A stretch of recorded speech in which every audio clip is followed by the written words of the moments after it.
Try to get easy drive. Who's been down 26 today? Not good. Really? West Paris, they lost, something Falls Road, and it took out the road, and then it took out 26 on the, headed to Oxford side, the whole side, the, breakdown section's gone, it's undermined and crumbling, the, headed to Oxford Lane, It's everywhere. and that was the last night's storm. Yeah. Takes me a time.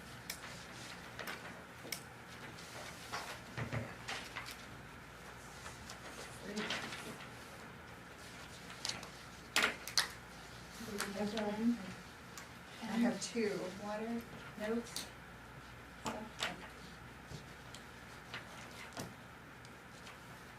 Jennifer or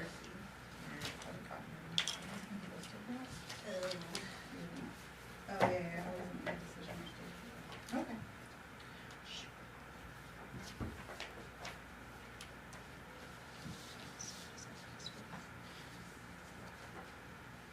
Everyone wants to do the budget.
These ready yet?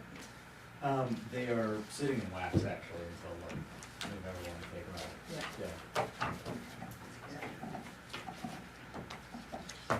So we should schedule follow-up workshops during ski season? Yes, please, that would be great. Okay. Actually, you know what? I haven't been to Sunday River in a while because I'm a shirt loafer, so maybe it would be a convenient excuse. I won't make any comments about Sunday River. We're not impressed. That's, But shirt loafers? yes. Yeah. I'm just saying. The feeling is mutual. Really? I'm now going to call to order the Board of Selectmen special meeting on Wednesday, July 19th at 5 p.m.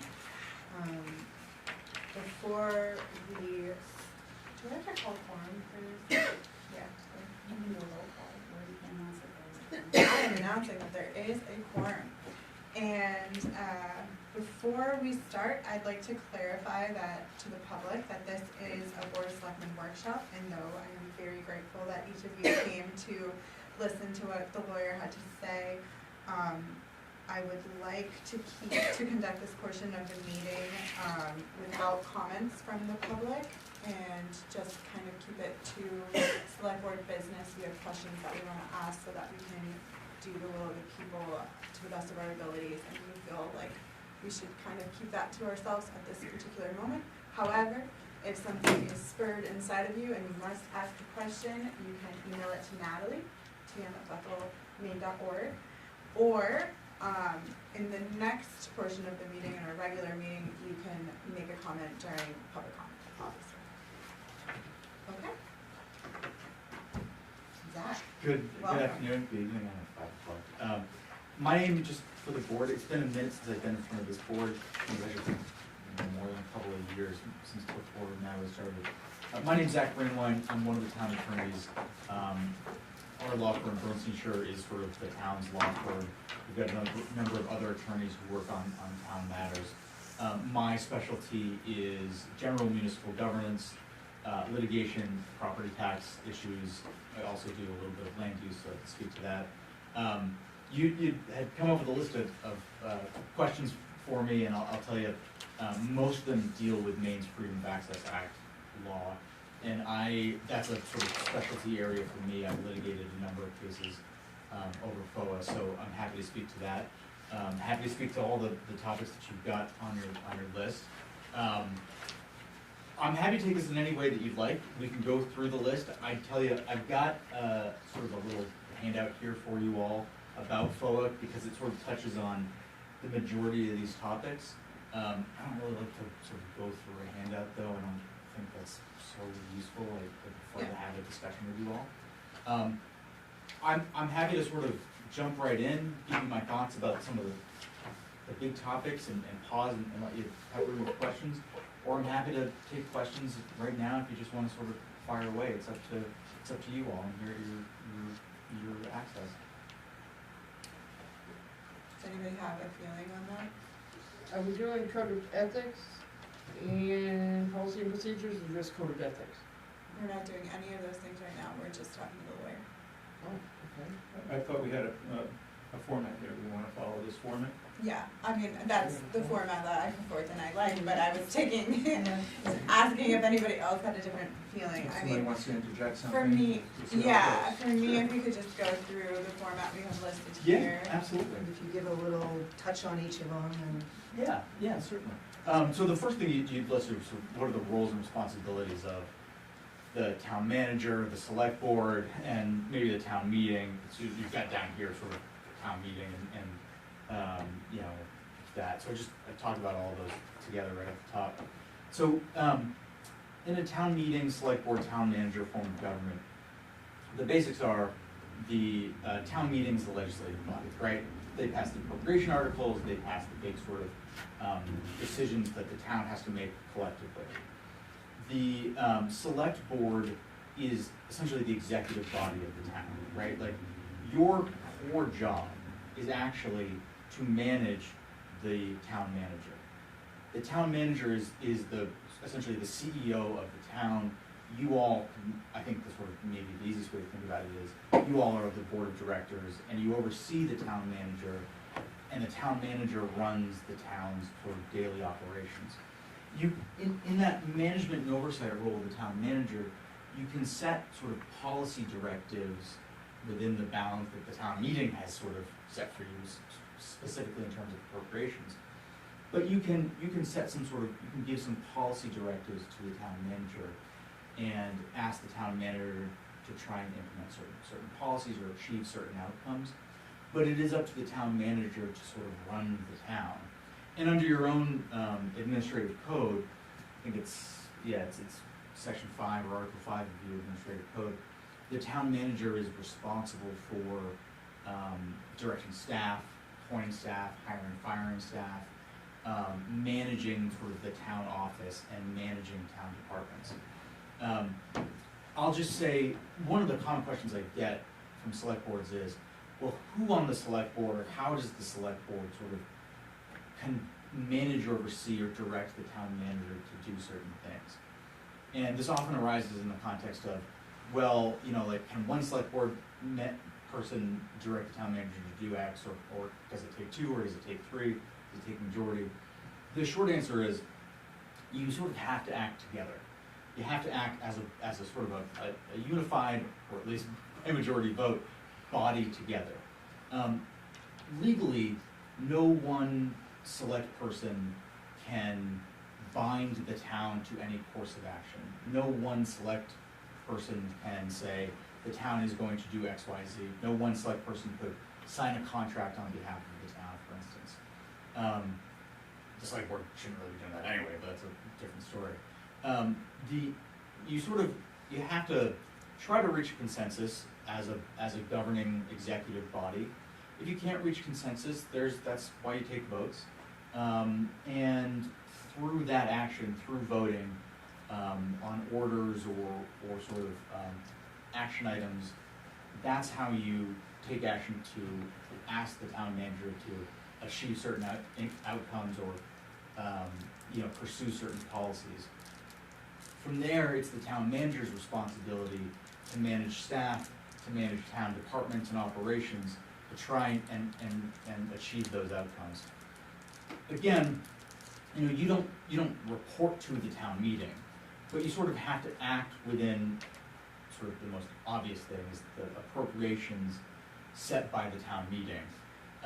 And a lot of what I see at town government is select boards sort of trying to make sure that that town government runs efficiently and meets its budget, the appropriations that have been set for it, and receiving reports back from the town manager about that kind of stuff.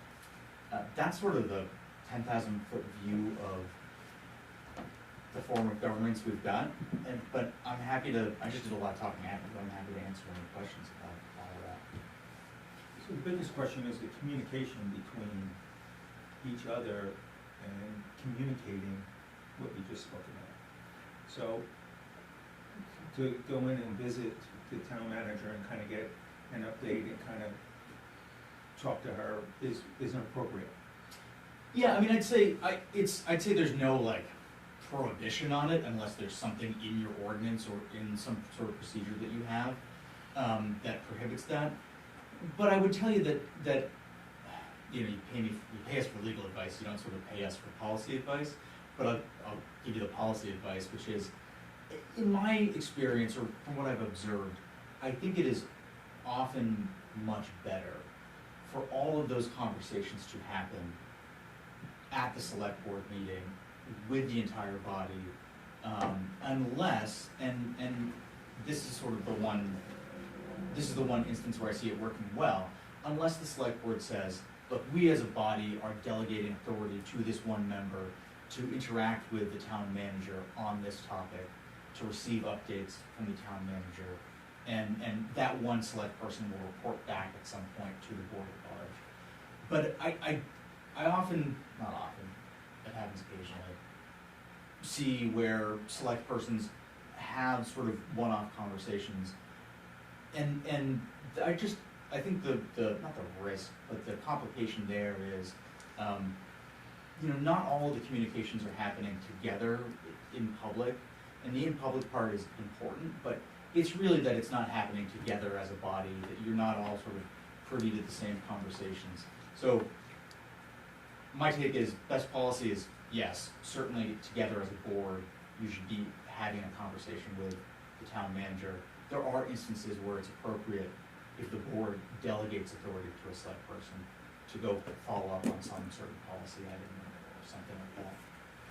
And then, sorry, would that person then report back to all of us by email or just at the select board meeting? At the select board meeting. And that's getting into FOA, and we can definitely get into FOA. Yeah. Isn't it the actual job of the chairman to be the one that communicates the most with the town manager? It can be. That's not an uncommon setup either, right? So the select board as a whole says, you chair, please follow up with the town manager on XYZ issues, and then we'll come back together and have a broader sort of or more general conversation about those individual one-offs.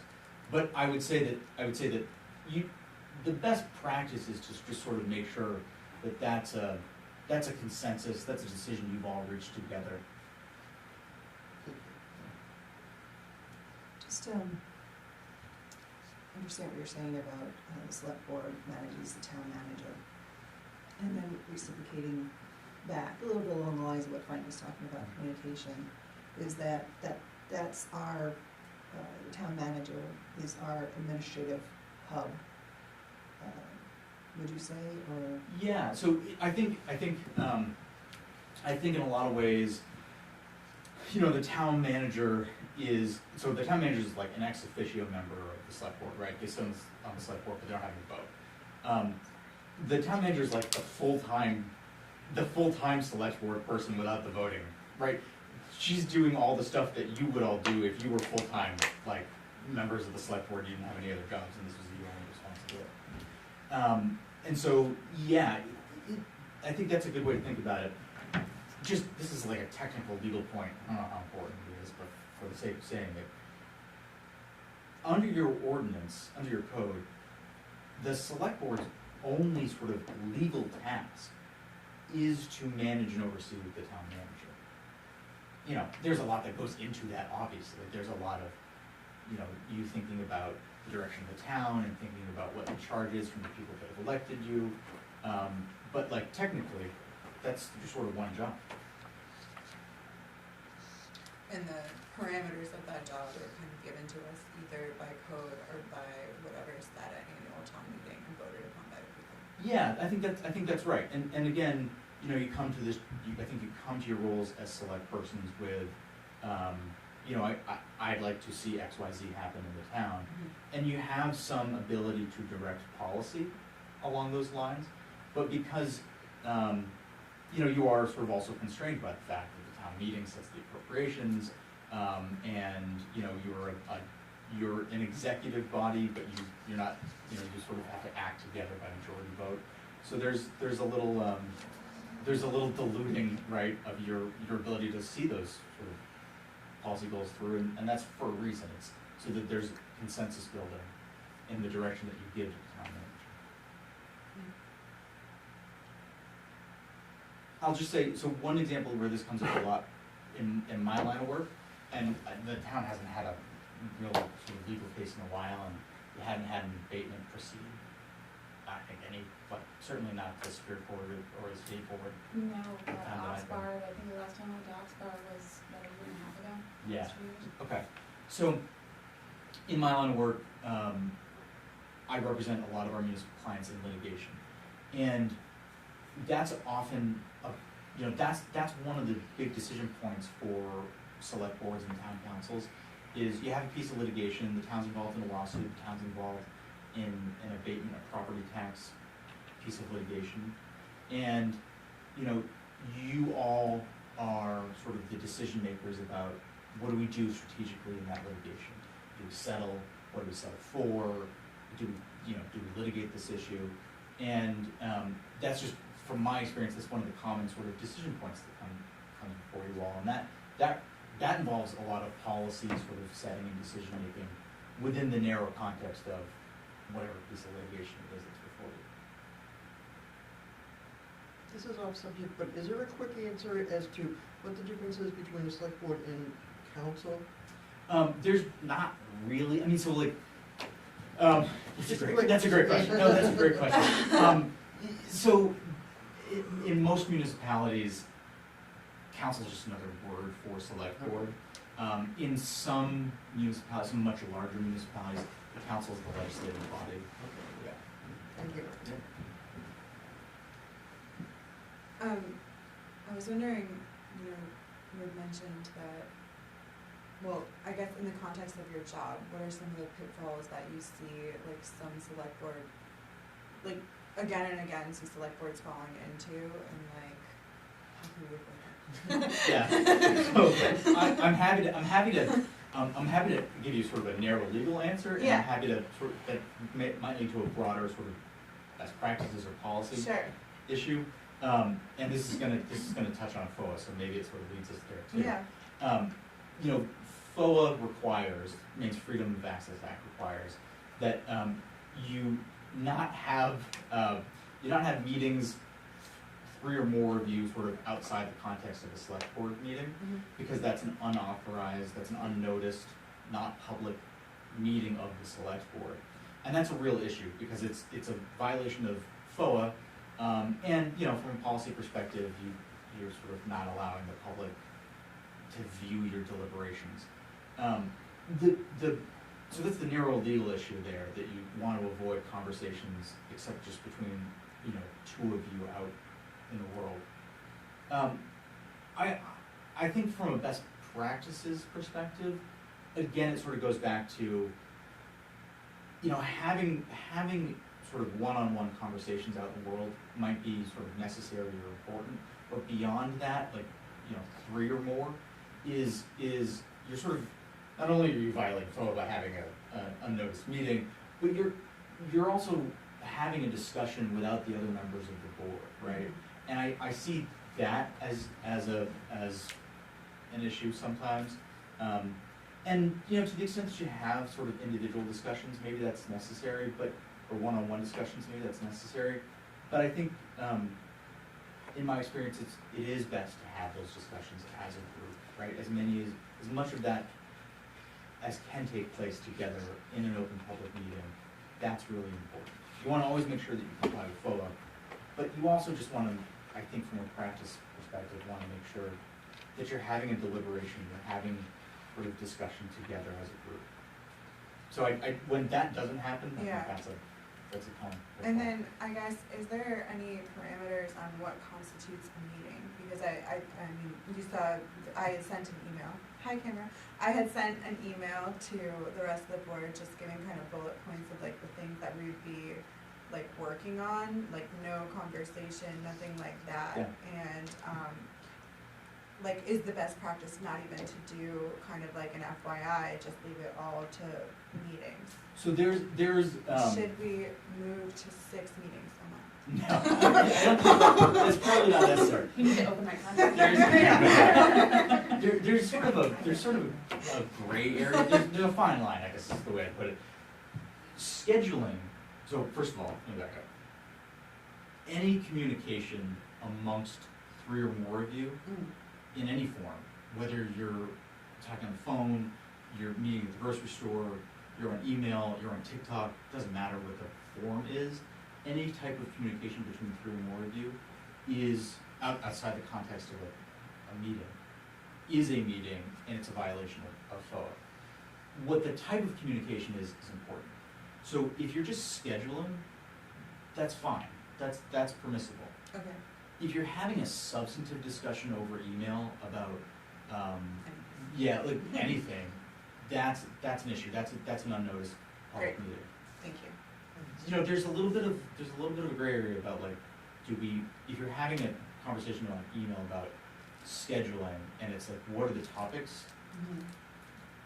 My advice is like, probably don't do that. There is some like, you know, look, are we gonna take it in this order or like this other order? Like, that's probably fine. Okay. There's just a line between sort of communications about what's our schedule gonna be, what's our agenda gonna be, and tipping over into like a substantive discussion about this. Okay. So I guess it's the discussion part that I get. Like if it's just an FYI with no discussion, like at the top of it says, please do not respond to this email. Like, does that constitute still as a substantive discussion? Well, Or it's so gray that you just shouldn't go there? My advice is you can have the town manager, not to add another thing to his plate, but the town manager distribute the sort of meeting agenda and set the meeting agenda, and you can discuss at your preceding meeting what you want the next agenda to be. So just do it at the Yeah. Yep. Okay. Yeah. And can we also clarify the fact that 3 or more people at a birthday party from this board is not a meeting? It's not a meeting if you're not talking about board business. You're not Exactly, I talking mean, about if it's a socialization, it's not, we're not there for meetings. there's no bar on you all living your lives. That's fine. You just can't talk about Right. town business or select board business. And then there's I know we're getting into unintended public proceedings, but to continue with emails, it would be fair to say, like, in between meetings, if there's information that we asked for, like, can you send that agreement, or can you send this report, if it comes from the town manager and it's just an FYI to us. If it comes from the town manager. Yeah, if there was some piece of information that That's my was, confusion. gonna be provided in advance of the meeting and like asking for that, that's fine. Right, as long as we don't Can't talk. start to, right, Negotiator. or even have the Back and forth. optics of trying to talk Yeah, about it. yeah. Maybe the wash phrase is like, if the substance of your communication is, I think this about this thing, Yeah. then you tipped over into something that's not permitted. I took all that out of my first draft. That's great. That's great. Look, this is, I mean, this is not an uncommon issue for towns, right? And for select boards and for boards of any kind, Yeah. is like, where is the line here, and unintended public meetings. It happens, it's not great, you should always work to comply with the law, but it's not like it's unheard of, this happens. And I think the thing to do is you know, when this does happen, you can always say, look, okay, our bad, the substance of the communication was this. Yeah. You have this sort of, go ahead Clarity. and have a public meeting and say, substance of the communication is this, and we'll have this discussion now, here in public meeting. And I mean, as a new select board member, I feel like I don't know who I should, like, when I have questions, how to, who I go to. Is it okay to call one select board and to ask them, or not, or just go to Natalie, or? I think or from what you said first, it sounds like I shouldn't even go in and have a special question answer with Natalie. I think the thing that if I were in your shoes, the thing that I would do is I'd come to the next select board meeting and I'd say, look, these are my questions. Mhm. And, can we answer them now? And if we can't answer them, can we answer them at the next select board meeting? Mhm. And if we can't answer them at the next select board meeting, can I speak with the town manager to get more information? Are you, the rest of the select board, okay with me getting more information from the town manager? Is that about a topic, or is that like procedure? A procedural question? I both. Yeah, I mean, you know, if you get into sort of the substance of stuff, this is, again, one of these issues, for going back to what I initially said, where you as the select board can say to one of the select board members, yeah, go ahead, have a conversation with the town manager about some specific issue.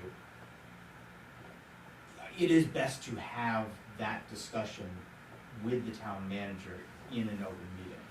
So, you know, if you've got substantive questions to say, look, I've got these substantive issues I'd like to discuss, and I've got these questions, can we get these answered at the next meeting? Can the town manager come prepared to the next meeting to address these? And add it as an agenda item. So, I'm just a little confused because that means that a single board member can make a directive to the town manager instead of us all having to vote on a specific directive. If you all say to, So they would bring it up and we would agree that that should move forward to the Yeah. town manager. yeah, Okay. so if a select board, if a select person has questions about like, what's the mill rate historically, and can I go sit in the town manager's office and talk with the town manager or the assessor about what the mill rate has been historically, can I get that information? Mhm. Like, there's no prohibition on that, it's just important that like, you all say that, I think from a practice perspective, it's important that you all say that that's fine. But again, I think that's also information that the town manager could just provide at the next meeting, right? Like, you can add that as an agenda item, the town manager can say, look, you asked for this information, here it is. Where do you draw the line between them coming and talking as a resident of the town versus a select board member? That's a great question. There's no hard and fast legal answer to that that I'm aware of. I would say that, you know, unless it is really a particular personal issue that you have, you are sort of acting, when you're meeting with the town manager in any capacity, as members of the select board. Mhm. So, you know, unless, you're like, hey, I just wanna let you know the culvert's washed out in front of my house, can you tell the public works director about it? Sort of beyond that type of very particular personalized thing, you're sort of always wearing your select person hat. Great. And so it's setting the agenda, because I think like you, Marilyn, Natalie need to set the agenda, right? Yeah, so we have been meeting, me and Natalie, but there was also discussion about if that, and Michelle has helped too, about maybe is that, I think we voted at the last meeting actually that I was allowed to do that, but, It's not uncommon. is that normal?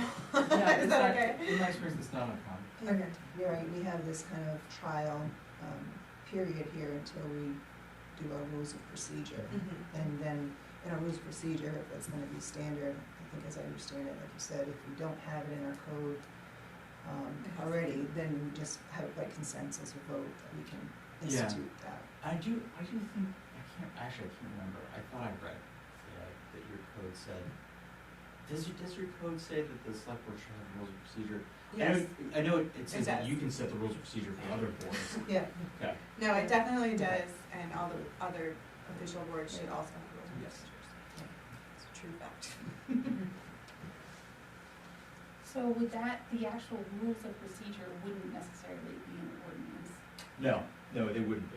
Because it can change with the boards change. Yeah, that's exactly right, yeah. I You believe sort this of want, was reviewed every year, Anyway, yeah, you want the freedom to, so it wouldn't be, yeah, it couldn't be. Yeah, just to accuracy. fine tune the Yeah. practices that were best with it. and to let future boards alter it as they see fit too. Totally. but you could always, Should we move on to the next? you could always make an ordinance of something if you want, like they put in our ordinance that you have to, select board has to meet at least once a month. Yes, you can, Those types of things, so you could. yep, you can. Okay. That's sort of general governance. I'm happy to dig into FOA next, if you like, which covers, Yeah, We talked about it public feels like we meetings, were yeah. leading into it, yeah, that's fine. I have this, I don't, it's, I'd say you could look at it, it's It's just a sort of slideshow. summarizes public meetings and public records, but it, it's not a, have a discussion rather than just look at this. Thank you.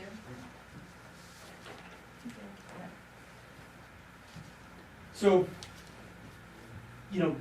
the purpose of the Main Freedom of Access Act law is to ensure that all meetings of all boards, select board, board of assessors, board of appeals, planning board, everything, is open to public, and that public business is done in view of the public. That doesn't mean that there is necessarily public participation at those meetings. Any board can allow a public comment period, like a general public comment period. You're not necessarily required to, except in instances where you are required to hold a public hearing on licensing or a site plan review, something like that. But, your select board meetings, I think just about every board or council I've been in front of has some sort of public comment period, and they're not necessarily required to provide it though, unless something is in their ordinance. The other sort of, we talked a little bit about meetings, the other purpose of FOA is to ensure that all town documents are public records, that they are accessible to the public if the public requests it.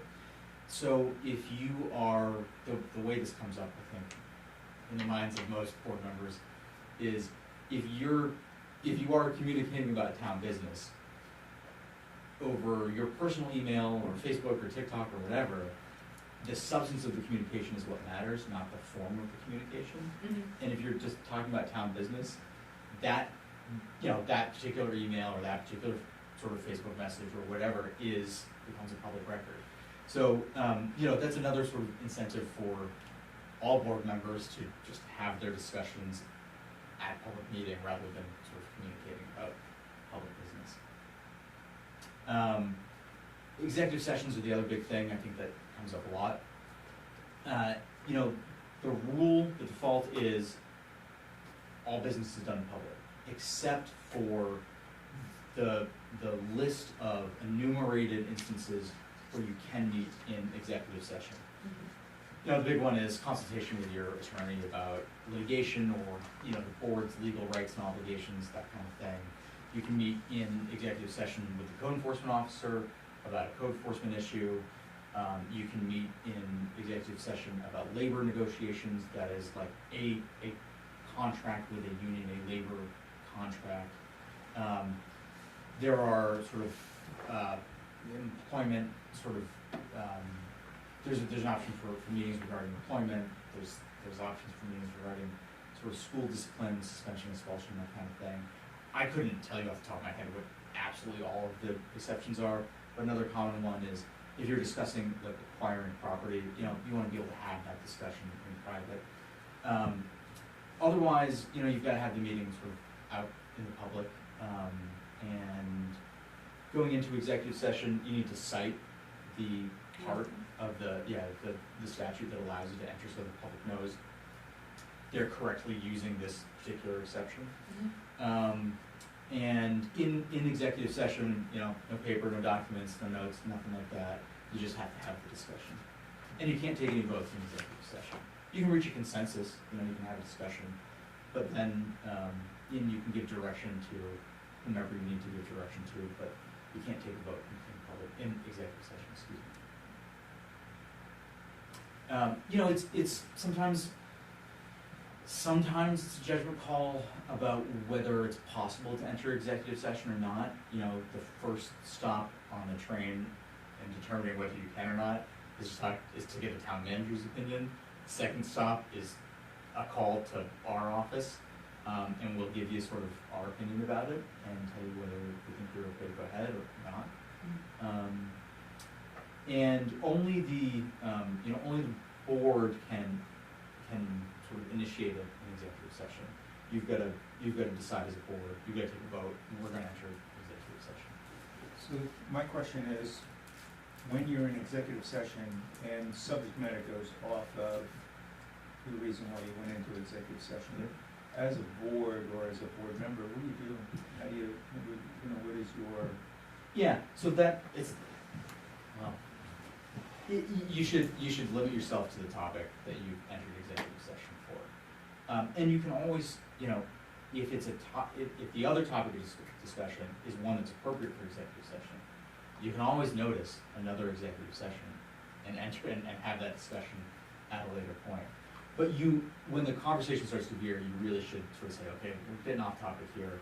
We need to come back to why we're justifiably here. So is that information confidential? Yes.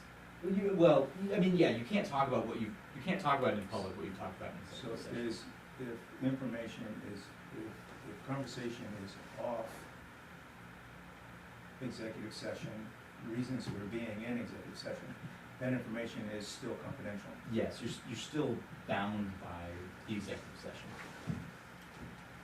Can a board member request an executive session? Do they have to identify why? Yeah, you have to identify why. But not in public? You do, yeah, Oh, so you do? you do in public.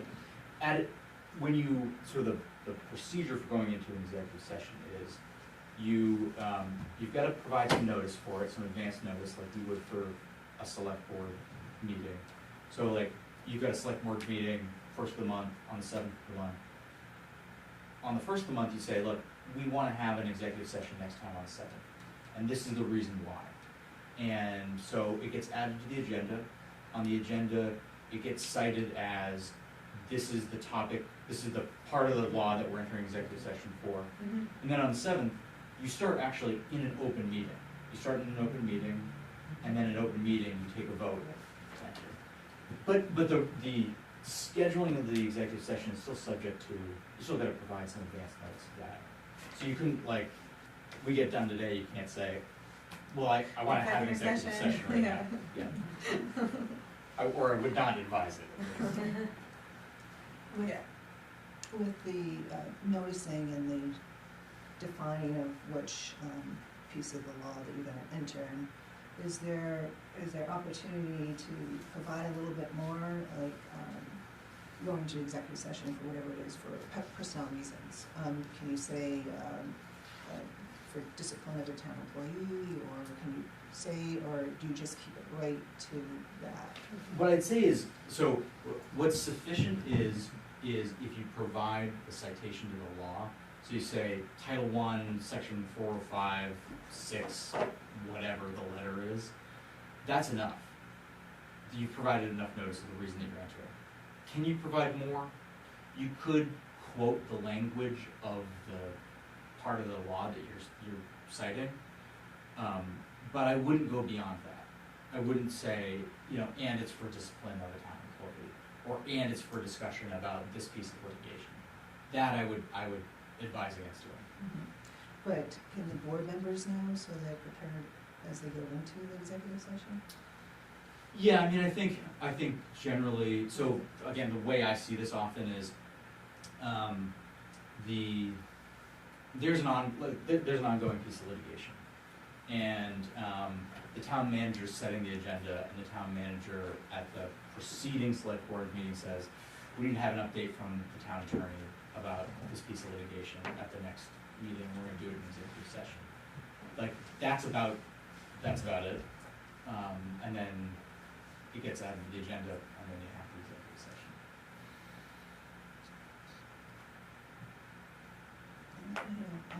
In regards to labor contracts, if we have, professional services, like we have for our assessor, professional services, and, you know, we put a RFP out, RFQ out, and we had him, you know, come before the board and ask, so we could ask questions. Yep. About a professional services agreement. Does that have to be an executive session? No, it shouldn't be. Okay. That provision is limited to, like, sort of union contract negotiations. Yeah, if you're If just, it is a union contract and the person representing the union has requested a executive session, then can you go into it? that's a good question that I don't know off the top of my head, actually, because I'm not a labor and employment lawyer, but I can ask one of my colleagues and Yeah. get an answer for you pretty quickly. If somebody's responding to an RFP, and you're talking about an RFP, or you're even negotiating an RFP, the select board, in my experience, doesn't really do that. Task gets delegated to the town manager to negotiate. But if you're sort of interviewing sort of potential candidates, again, that often gets delegated to the town manager. But you couldn't do that in executive session. And talk about the services Yeah. and such like that. Yeah, if you all, this is sort of the obvious way it comes up, I think, in response to your question. If you all are debating or discussing, you know, who to use in terms of a service provider, that's a discussion that's gonna happen. Yeah, Yeah. but if you're talking about the specifics of a contract that you have with a union, That's executive appropriate session. for executive session. Thank you. But we don't have any unions. We don't have any unions, so we don't have a legal. We don't have any collective bargaining. Right. Yeah. Other questions about FOA, public meetings, executive sessions? So, I'd like there to be a difference between when it's a contract for like an assessor, right, like an assessor's agent, or an employee. So, because if you speak about somebody's application before they're hired, I mean, they have the right to privacy. So if you discuss any applicants during the interview process before they're hired, because that should be done in executive session, that is expected to be done in executive session. Yeah, so that's a great point. There is a distinction between an employee and like a vendor, like a service contract. Yeah. Yeah, Okay. yeah, yeah, that's really. That's, for example, the town manager's contract. Right? Yeah, yeah. Town managers and town employee. Other questions, there was, a lot of this was sort of built into FOA discussion and. No, public yeah, meetings it's and- good, yeah. it's great. I guess when we're talking about POA too, like, what about kind of like the influence of people, that are not elected officials, like not select board members, like having conversations with the public in general, and those people either like influencing decisions or pushing certain things, or like what is the like legal, is there any legal things that we should be aware of? And then also, just like, is it okay if someone's invited to, say, a meeting for like a community organization, and they've attended and maybe didn't participate but just attended as like someone who's watching over things? Yeah, so there's a lot of different sort of I know. aspects to that. I'll go to my money brain. You know, look, obviously you are all elected members of this select board, and you know, you don't pay me for policy advice, you don't pay me for political advice, but I would think that you would all, you know, wanna be engaged with the public and be open to conversations with folks. That I think is sort of an important part of your job. You know, this is not so much of a legal response as it is just a general sort of policy and best practices response. You know, when you're out in the public, I would think, if I were in your shoes, that I would always be wearing my select person hat to some degree, right? And although, again, legally, you don't have the power as individuals to bind the town to any particular course of action or any obligation, in most circumstances. You know, you are representing to some degree the town and the select board specifically. And so, however you feel that reflects on you, I know how I would feel about that. But you know, you're not there sort of, you may not be at an event legally as a select person, but you are a select person, right? I don't know, that's a very sort of lawyerly hashing of your question. Yeah, let me form my question more craftily than before. Should board members have discussions with the public and tell them how they're going to vote on an issue? Thank you. That has not gone into discussion with them as a board yet, There's no legal prohibition. for boardsmanship, would you call it? Yeah, I'm not aware of any There's no legal. I'm not aware of any legal prohibition on that. You know, whether you want to or think that's a good idea as a select person is, I think, up to you all individually. Terrible idea. Exactly Terrible right. idea, I mean, first off, is you don't know what you're gonna hear in a meeting, they change your mind anyway. Yeah, totally. So that's just inexperience or immaturity. Yeah, I mean, again, because you can't, because you have to do your business in public. Right. Yeah. The information that you get that you, I think, would probably base your decision on is one that is gonna come at a public meeting. Mhm. If you haven't had that yet, Yeah. if I were in your shoes, I would think that I wouldn't be in a position to say, oh, I'm gonna do this, I'm gonna do that. Sure. Does Pat want to ask her to call that question? Code of conduct. Code of conduct is just kind of like a letter of intent to the town, right? Like, we intend to behave this particular way. Yeah, I mean, I think it is. There's nothing legally binding. Yeah, it's a set of sort of, it's like a set of rules of procedure essentially. We intend to do X, Y, Z, we will do X, Y, Z. You know, is there a recourse if you don't do X, Y, Z? No, not really. I mean, there might be a political price to pay, but again, you don't pay me for that. And I'd say codes of conduct or rules of procedure certainly for boards, select boards are not uncommon, probably actually pretty common. I think a lot of towns that I work for have them, you know, and it's like, it's the sort of stuff that I think most folks would expect would be in there is in there. He sent the draft that you have. And I would just say, and I didn't see any contradiction between your actual code of ordinances and your code of conduct. But, you know, in the event of a conflict between any set of rules of procedure or any code It's all of conduct, copy-paste. yeah, it gets superseded by the ordinance, it Yeah. gets superseded by the code. That's the law. Another, I guess, like a rule clarification, sometimes like I don't quite understand the issue fully, so, for example, with wastewater treatment, like, you could talk to me about that all day long, but if I don't see what you're talking about, I have no idea. So I go down in my like time off and not in public and say, hey Toby, can you show me exactly what you're talking about so that I can be informed about that decision? Is that permissible for like us to have interactions with department heads that are not in any way directing them to do one thing or another? I mean, What's the line, please? Yeah. I Is would it- like that. is it permissible? Yeah, I'm not aware of anything that like would stop you from doing that. I guess what I'd say is there's some alternatives. Okay. You know, the first is you could schedule a public meeting where you all go down Yeah. and like take a look, right? Like that's entirely fine, and in fact happens not infrequently. You can, you know, get a report from department heads at your select board meetings. You could, again, you as a group, and again, this, I think this is best practices, you can say, look, I'd like to go down, talk to the department head, take a look at the facility, I just don't understand this. Are we all okay with me doing that? Okay, sure.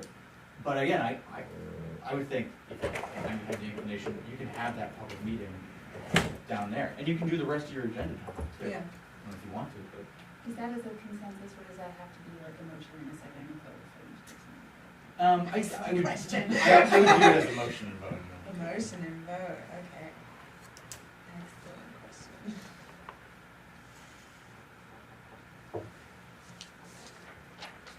So you've spoken about the roles of ordinances, defining town officials' roles.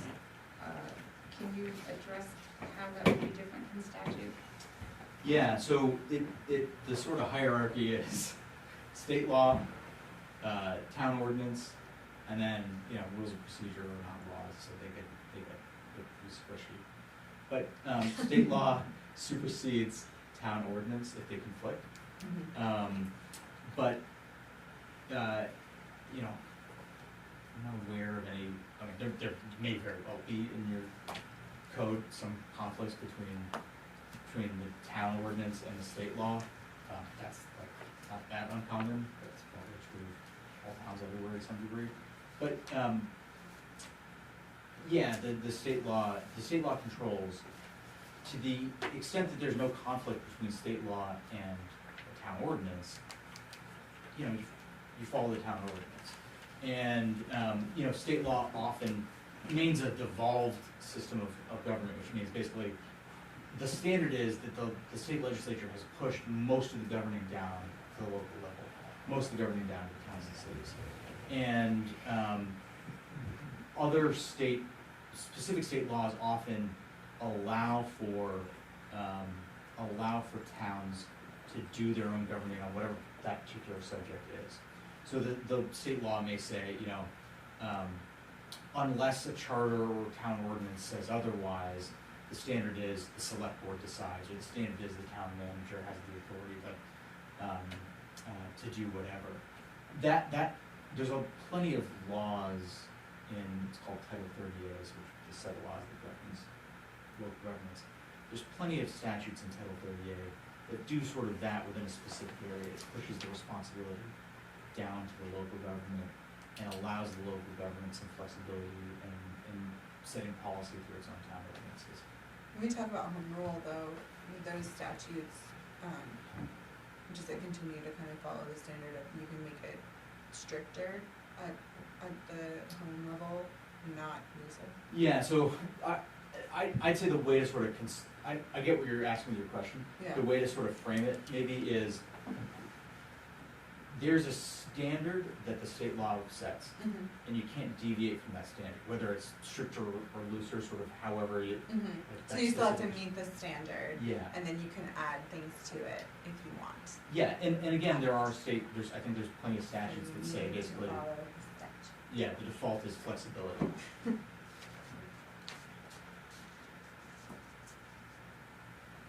Okay, cool. Anybody else? We have about 10 minutes, exactly 10 minutes. Just that cook's time. Where's your office, my friend? It's in Portland. I'm from Kingfield, and my family's from Waterville. I used to work out of our desk office a little bit, but I'm in Portland now. And I think the only one we haven't hit is ex parte communications.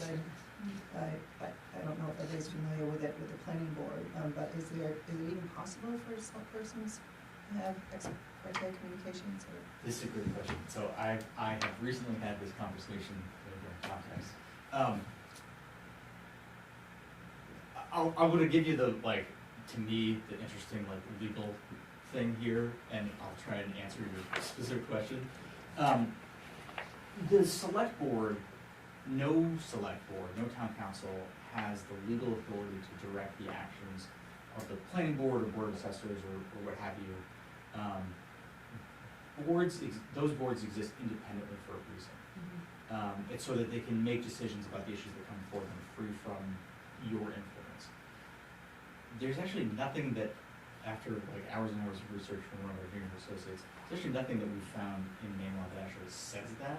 That's just such an ingrained, like, unstated current that runs through the law.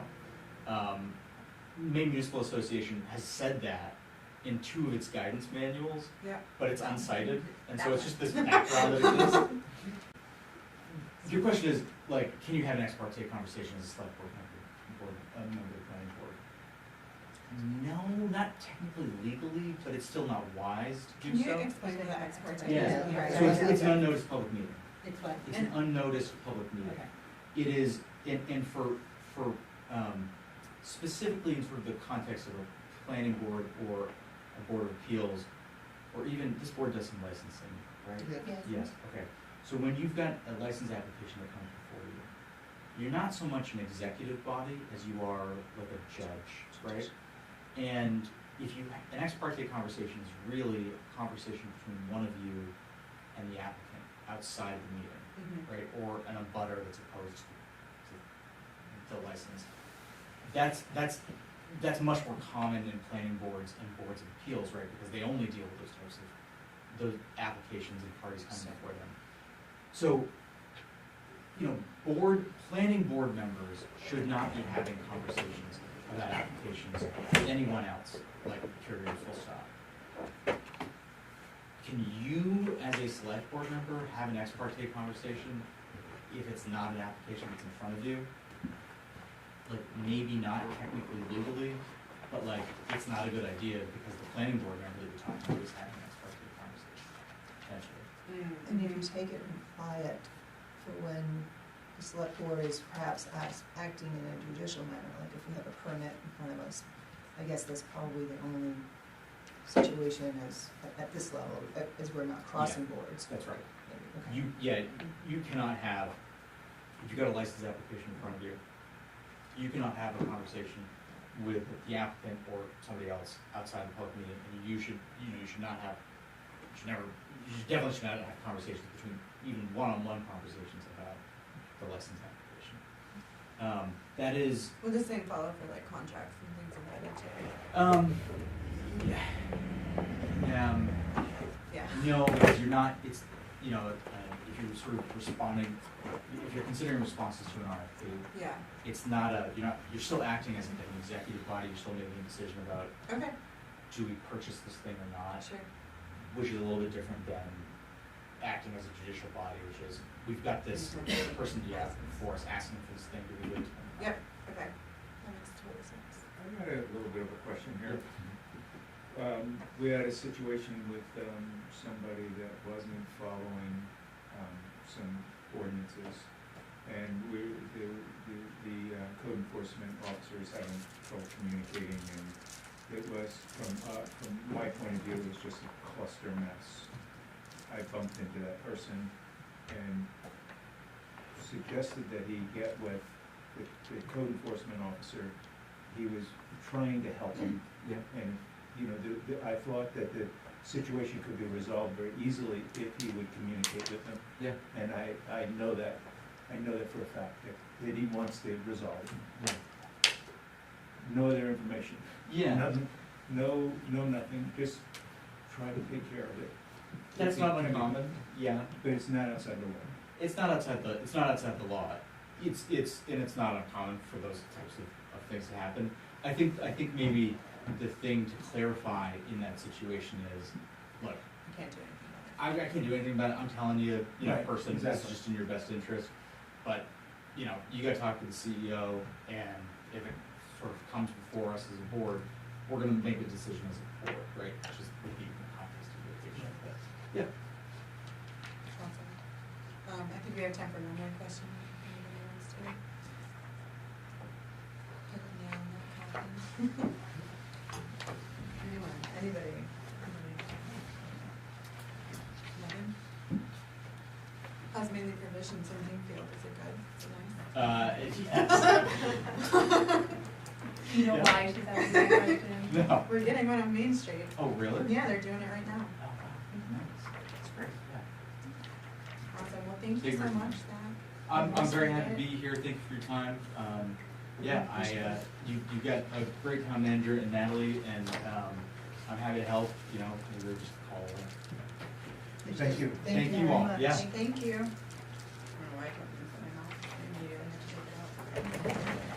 I will not stick around for your meeting, I'll take care of your job, and, If yeah. anybody wants to go to the bathroom or grab water, you're welcome.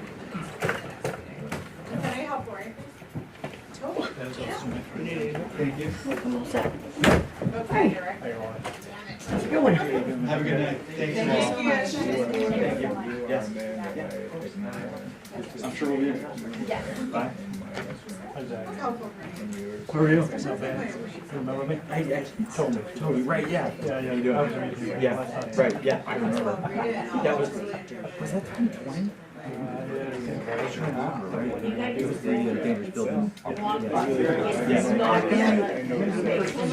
That guy ended up buying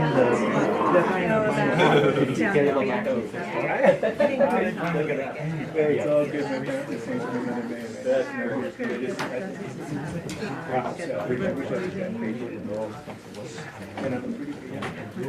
Jim, did you get?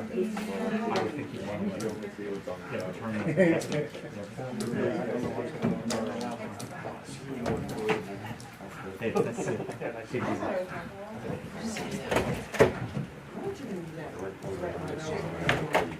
He got a little older.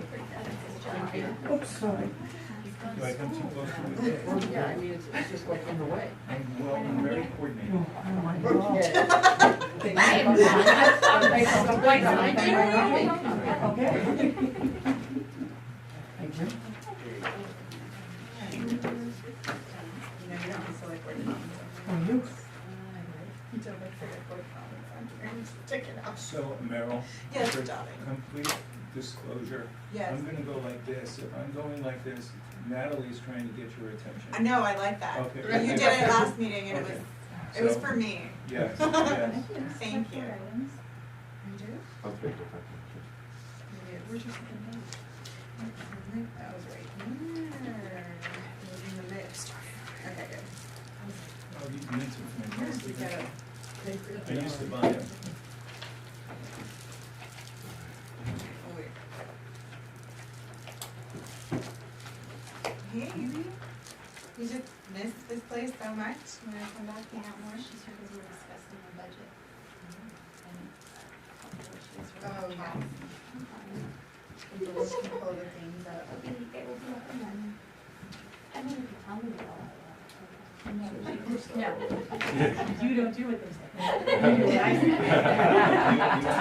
Right there. Look at that. Do that. It's so hard to do this. Like said, one person did, and they come out and say, "Here's that out." I mean, I just. Sorry, everybody. I'm gonna call to order today's select board regular meeting. It's Wednesday, July 19th at 6 p.m. There is a quorum present. First, before we begin, I just wanted to talk quickly about public comments and how we're gonna organize them in the future. Basically, to facilitate a better business meeting for the select board, we're gonna ask that we try not to have a lot of crosstalk and what we're gonna start doing is if you're here specifically for something on the agenda, during the public comment section, just let me know and I'll put a little mark on my agenda so that you can speak for 2 minutes unless there's 300,000 people here and then it's gonna be 30 seconds. But if it's on the agenda and you wanna talk about that item, you'll start that item. And then if it's not on the agenda, of course, public comment is your time to shine. Moving on, I think we'll start with the flag salute. Right. I pledge allegiance to the flag of the United States of America and to the republic for which it stands, one nation, under God, indivisible, with liberty and justice for all. Okay.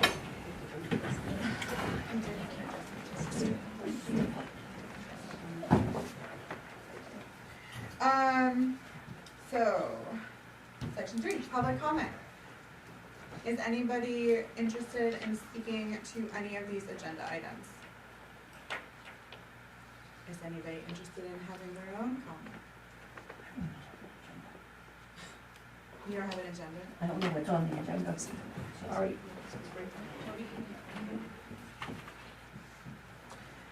Hearing Thank none, you. I'm gonna move on to adjustments to the agenda. We did have, a supplement to the agenda. Is this my supplement? Yeah. So it would be added at 12F to see if the board will vote to approve accounts payable warrant 2023-55 in the amount of $57,694.42. I believe this is just a correction.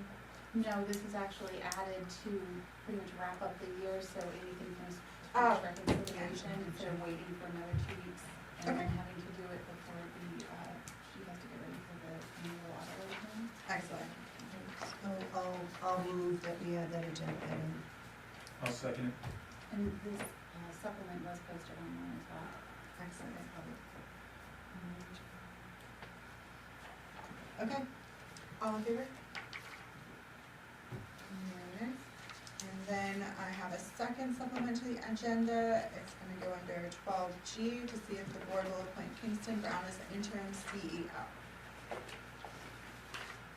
I'll move to add that to the agenda. I'll second. All those in favor?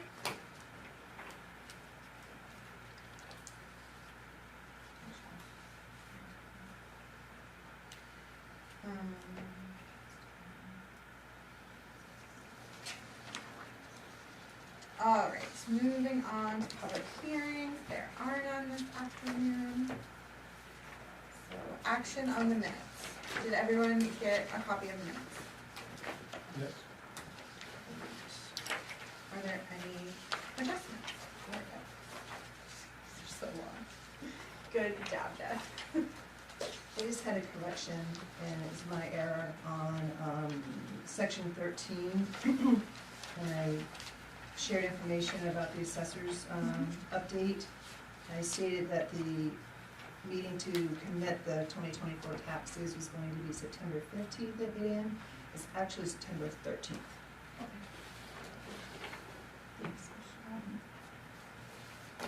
Alright, hearing those corrections, can we approve these minutes? All in favor?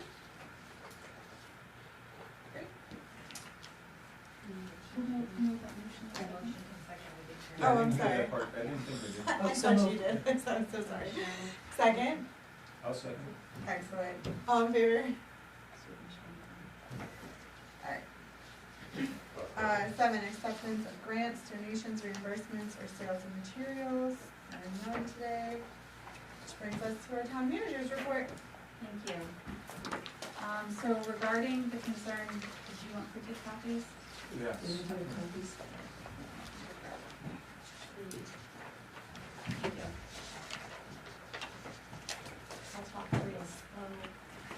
So regarding the concern, well, this is revisiting, the concern for the safety of the street light and brightness of the other lights meeting the standard, Timothy Susi, the Maine DOT Region 3 traffic engineer, forwarded that concern to their electricians to go inspect them, and then they will be reaching out to the town after that's completed.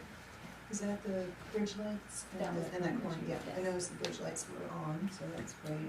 And then there's just that corner one, which I think has the electrical issues. Yes. Thank you. So I am looking for options for poison ivy remediation for spots in town. This requires licensing from the state, additional licensing for spraying in municipal or public areas. The company that I've reached out to cannot do it commercially. So one of the suggestions that they made was using an organic spray that is just as effective. So that is so there's poison ivy on the walking path by the Pennsylvania Airport, and there's some by Davis Park, and those are the 2 areas I know of. Is that something that our town, Public Works can do? They can, however, they are really, really behind right now with all of the water and all of the road repairs. So if I got, if anybody has goats will be coming around. Oh, I know a lot of people go. I'm gonna rent some? Organic. To rent goats to take care of that water nicely. So looking for some, options for the remediation of that facility. Oxford County EMA has scheduled a meeting on July 20th, tomorrow, at 5:30 to discuss and gather information on the community damages from the storms on 7/16 and 7/18. The Community Resilience Partnership has a site visit to the wastewater treatment plant on the 27th. The representative from AFCOG will be there. Clarence Scott from CV, that's the Center for Ecology-Based Economy, will attend.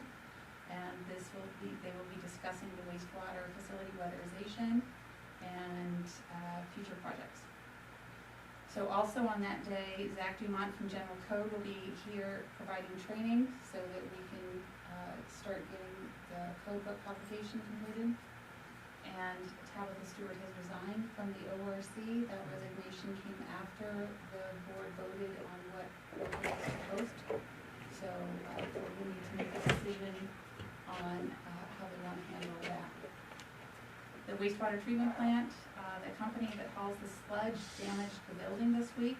The insurance adjuster was out on the 18th to take a look, and I believe that we are looking for a contractor to be able to do the repairs. And the heavy rain that we've had is required the purchasing of extra chemicals, obviously, with all the extra water, all the extra flow. We did exceed our amount of water to be treated, that we are allowed to treat by the state. However, no disciplinary letters will be issued by the state due to the nature of the event. From Rescue, PHTL, pre-hospital trauma life support, is occurring from July 29th and 30th at the Bethel Fire Station. They had openings for 16 individuals, 12 have been filled, and that comprises 10 are from our rescue, 1 is from Andover, and 1 is from the company that is performing the training. The rescue building will have painting done at the end of August. When we had our MMA insurance inspection, building inspections, one of the things they said we needed to do was take care of our gutter, but removing the gutter solved that problem, they accepted that. The rescue has several new hires, which means that they have a lot more training that is required. And their call volume in July was 35. On July 14th, the primary vehicle was out 3 times, the backup vehicle was out 2 times in one day. So the code enforcement officer, Mr. Thurston, before he left, updated, he said the Bethel House of Pizza, the building is being gutted, and that it may actually require, that's supposed to be demolition, not demotion. The intent is to rebuild and add 2 apartments, but the parking needs will still need to be addressed. Kingston Brown is on your agenda for your acceptance of my recommendation to appoint, and I will be listed as the primary E911 addressing agent, and he will be helping me with that as well. So regarding the new code enforcement officer, I spoke with Paul Demers, the Main State Building official, for the training needed and scheduling for the new code enforcement officer. He said that Mr. Stewart was added to our list of new candidates for the initial plumbing training that he and I had discussed, and they will also be assisting him to understand codes and laws associated with plumbing and LPI. We can appoint him as code tonight, but not LPI, because he can't be appointed as the licensed plumbing inspector until he passes his test. And the beginning of your workshop requests, I would like to start that on Monday the 24th for your request for a workshop for procedures. Assessing, Michelle already addressed, thank you. Public Works, the following roads were damaged and require work due to the heavy rain: Skillings, Baker, Grover Hill, the Flat Road, Meadowbrook Bridge, Barker, Annis, Paradise, Vernon, Chandler Hill, Intervale, Swan Hill, East Bethel, Bailey, Bird Hill, Kimball Hill, and Winslow. So I was out getting pictures, and the ones that they started to repair that I didn't have pictures of, the Department of Public Works workers were taking pictures to be able to give to me, so when I file paperwork with the county for, emergency management money, because we've, used up a lot more of our gravel than we expected to. And so that affects our budget. Let's see, Angewine Park has received a lot of positive feedback on the condition of the park. Cleanliness, lawn care, and accessibility have been noted. The park monitor has made it a point to be present and very welcoming. Illegal dumping, unfortunately, has been a prevalent problem there. When I discussed this with Mr. Sumner, he reports this does happen annually and that relocating the dumpster usually resolves this issue. Unfortunately, with people illegally dumping their household waste and food leftovers and things like that, that is also brought about of air. And so hopefully that will be resolved as well with the relocation. The fire department, 14,600 feet of hose has been tested so far, 1,100 feet have failed, and those are 90s vintage. A few thousand feet of 5 inches left to test. The annual firefighter physicals and respiratory testing started August 9th in Rumford, and that will be completed September 13th. As of noon on the 18th, they had 19 calls this month. In last year's calls, a 2-call discrepancy, this is referring to the paperwork that you were supplied. The 2-call discrepancy is due to the calls that come directly to the fire department and not from county dispatch. The rec department, track and field, is from July 11th to August 15th, that's a $10 registration. The fall soccer program registration is open. And I believe that is what I have. Only 80 items. It was too hot to type.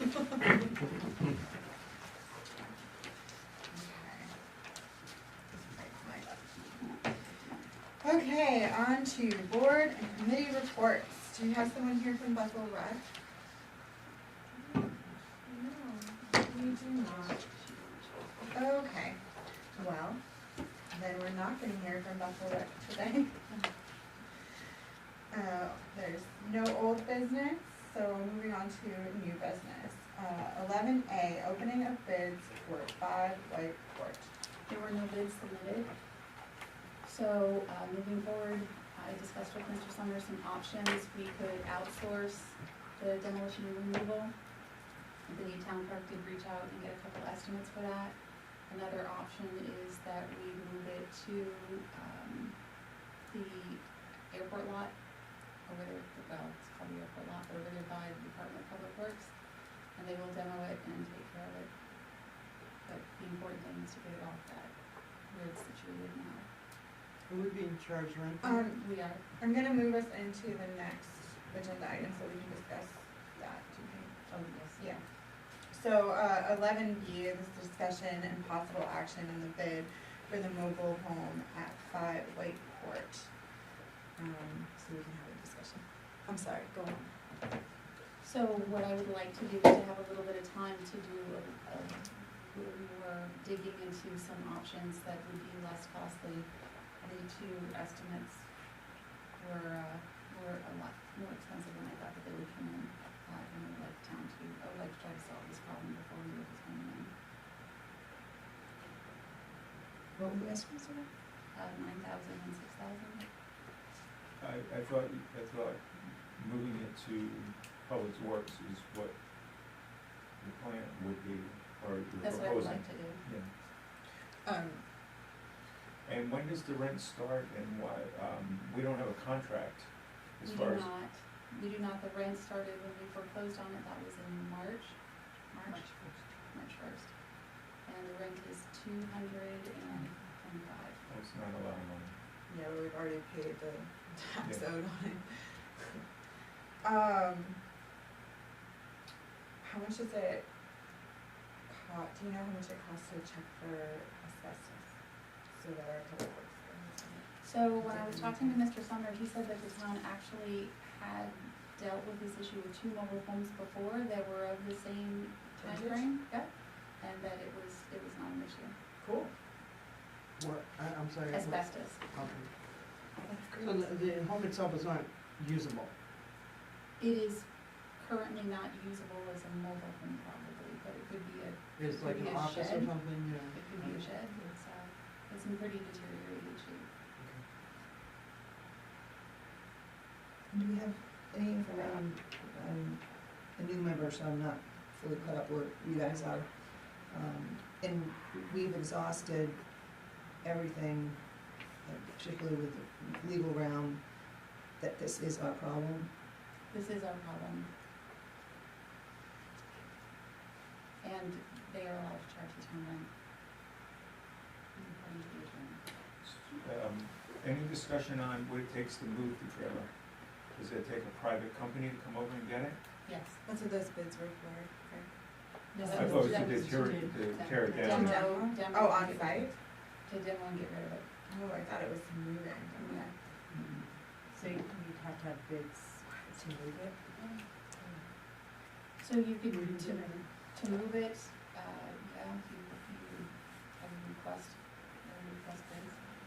From what Oh, I I'm just, sorry. discussion value, from what I hear, from the landlord of that park, that the peak of that trailer could be hacked off, he said with a chainsaw, I don't know about chainsaw, but taken off, and then it could be transported. The cost of transporting it is less because it's not so tall, and requires less services to be able to move it. Just food for thought, some knowledge, I don't know if he's spoken to you about that or not. No. So do we wanna make a motion to move it to the airport lot? I would hold off on a motion until I do a little Research. more work on it, please. Okay. So the estimates from Cross and Wilson for the removal of the structure, is that to move it off of the site or to remove it That is in to, pieces? that is to basically Demolish it. demolish Demolish the site it. and Okay. take it away. So we don't have anything That as was to my what it's gonna cost to move it? No. Yeah, I think we need to wait and get estimates on that first, Okay. before we make a move. And it, I mean, you said it's good enough to use as a shed, does the town need a shed or anything? I mean, could it serve as a shed over on that lot, or? You want on the other house? My God! Well, I'm I teasing, mean, it's a joke. no. But it could, I don't know what it looks like. So, Exactly, right, that joke. I mean, quite honestly, I would really like to get somebody to look at it and just to make sure whatever we stick there in there isn't going to be damaged or, Yeah. I mean, I I haven't really seen- want to I answer don't that really- question right now. Okay. I'd like to table this until we get some more. Postpone. Can we advertise it as What did it a, say, okay, postpone. can we advertise it as a free? You pick it up, you Yeah, take it away? That's what I'm gonna explore next, like U-Haul. Yeah, Yeah, something, yes. definitely.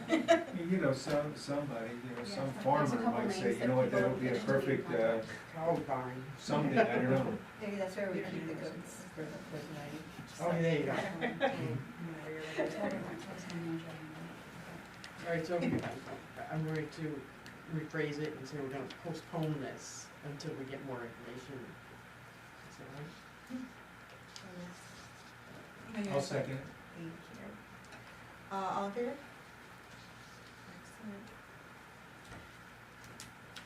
Excellent. All right, now it's the juicy one. We are on 11C, discussion and consideration of appointments for committees. Can I ask something before, are we gonna start voting on people's, or these applications right away? Or, I was just wondering, are we going to choose between some of these applicants? Yep.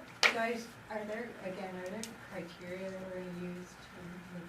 There is no criteria written, so we Just go by just what's use on our there. best judgment.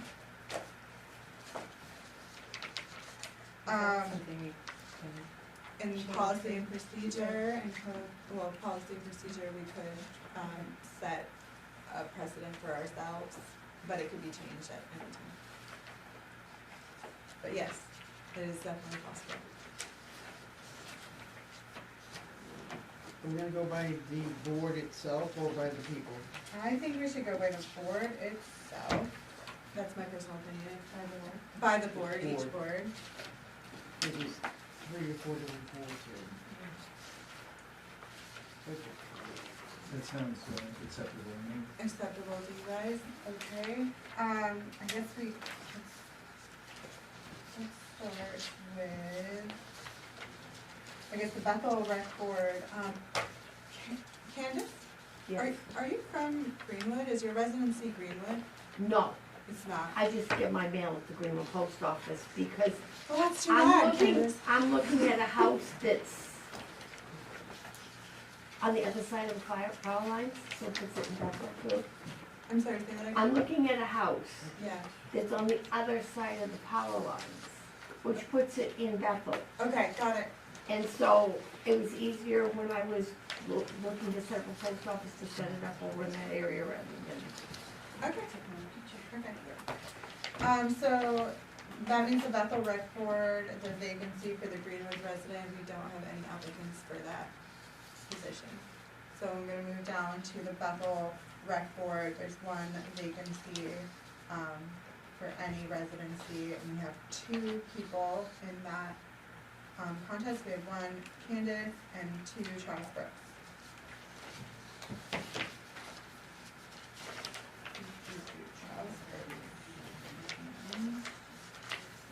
Does everybody have Travis's? Yeah, I got it. We haven't had any more come in since, so. Travis was the last one.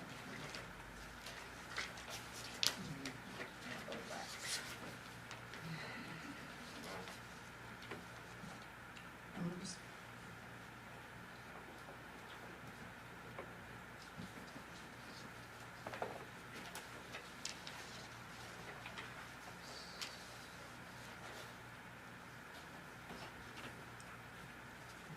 So Travis is a coach. Okay. Do we have another one for the rec board? So we have 2. We have Candace Casey, Yeah. and we have Travis Brooks. Do you not have I Travis? don't have, this is it. No, I don't have that. My packet didn't have it.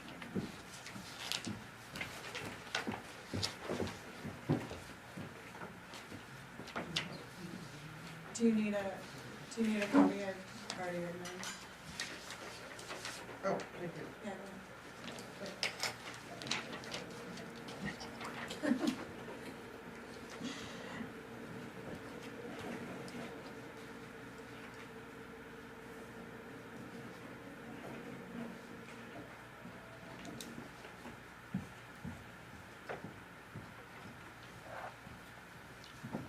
What are we supposed to just discuss the 2 candidates? Yeah, so we can start by just listing attributes that we like, or someone can make a motion to appoint one of these people, and someone can second it, and then we can discuss from there. Okay, so we could discuss before then, or after we make the motion? You can discuss before, I'm pretty sure, yeah, absolutely. So whichever way you wanna This is enter. Candace? This is Candace. And Travis is not here. Candace is also our park monitor in Shine. Oh. And I run the Walk with the Dogs program. Oh. We're rained on dogs. So she is an employee of the town of Bethel. She is a stipend position for us. Until park closes.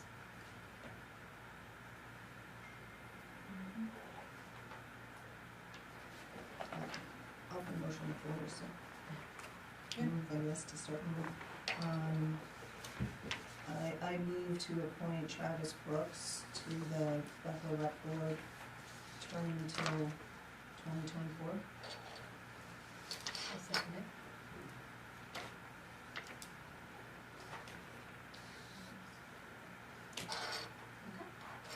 Any discussion on the matter? Alright, hearing no discussion, can we have a vote? So to vote for Travis as an appointee of the Bethel Rec Board? Sure. All in favor? All right, Travis is in.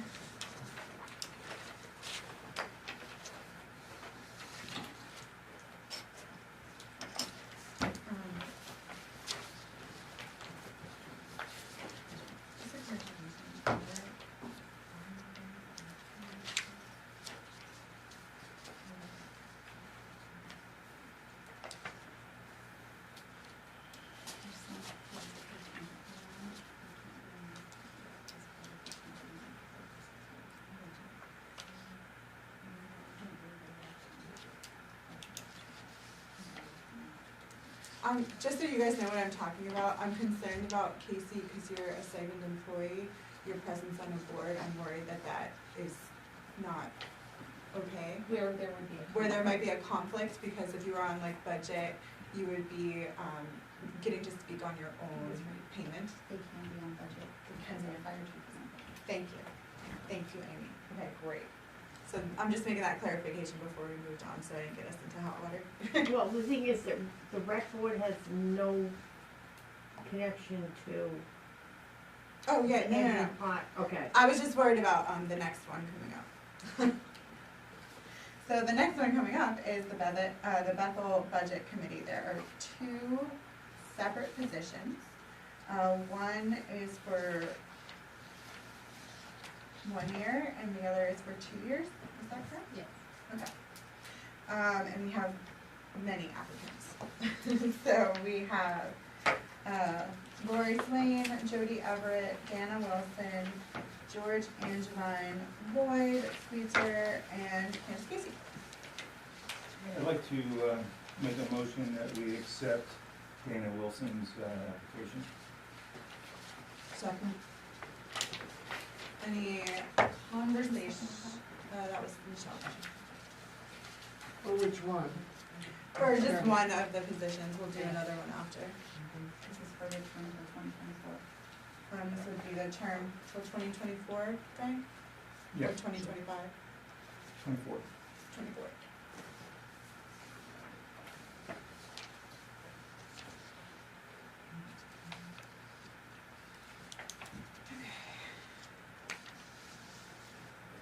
Do you have any discussion on this matter? Alright, Well, I'm sorry, I don't really know everybody here, so I don't know, all we had to go from is what they wrote down in the Right. paper. okay, so you can't, like, is there a reason why you? Oh, you can ask that Yes, question, yeah, is- absolutely. can you Based explain on, why? based on Yeah. her application. Absolutely.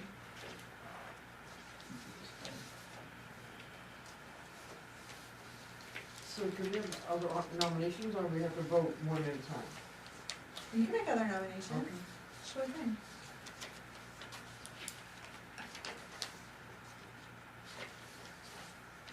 I'd like to make a motion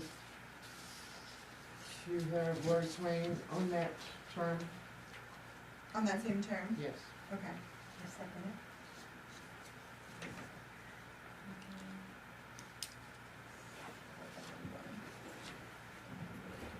And I'd like, oh, we're just doing the one, okay, I'm sorry.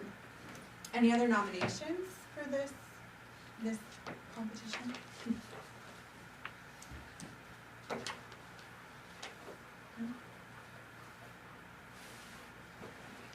Okay, hearing none, how did, yeah, can I get a show of hands for Dana Wilson? And a show of hands for Lori Swain? Lori on the first one.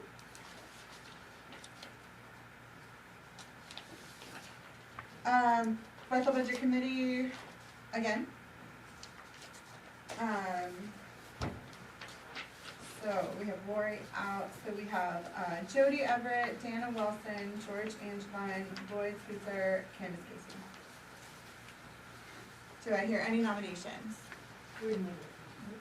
Where did you guys have the names? I just wrote down what everyone applied for on a piece of paper for myself, so that I would not be flipping through pieces of paper. George Angevine put in one application, but For had two. two. Oh, I see, okay, that's where I was confused. Sorry. I was like, I don't know, I made a chart. Do I I have didn't a- know where he came from. I'll make a nomination to nominate Jody Everett. Everett. Second. Great. Any other nominations? I'm gonna nominate Lloyd. For that term. For the 2025 term? With Lloyd and Jody. Oh, yeah, you need a second. Second. Any other nominations? I think we used to do it where we had one and then we'd have to vote that up and down. And then, Would you prefer to do it that way? yeah, I think that's how we've usually done it in the past, Okay. is nominate one person, second, have your discussion, and then vote it up or down. And then if it was down, then we would go nominate another person. Okay. That's how we've done it in practice. That doesn't But seem before- fair. Yeah. And No, you do one at a time. Yeah, just like Michelle said. Yeah, One at a time? You nominate one, you vote on it, if they get it, if they don't, and if they don't, Do that. then you do another one. Okay, okay. Should we redo this whole process? No, that's one way to do it, but if you've been doing it this way up to this point, like, so anybody can be nominated, and then if there's no more nominations, then you would do nominations cease, and then you would start, I mean, there's two ways. We did it that other way last time and, people wanted to kill us afterwards, so. I don't really want to do it again. Which way? The up and down for everyone. But, I don't know, it might have been more the standards. we probably do need, like, Because the sort of a a procedure majority for then doing this. is appointed. We need a policy and procedure. Maybe this should. So I guess let's just stick with what we did the first time, so it didn't feel, Whatever the board wants to do. what do you guys wanna do? I think at this point, we should stay with what we have done so far tonight, Is and everyone then else make changes afterwards. comfortable with that? Go back to how we did it Yeah.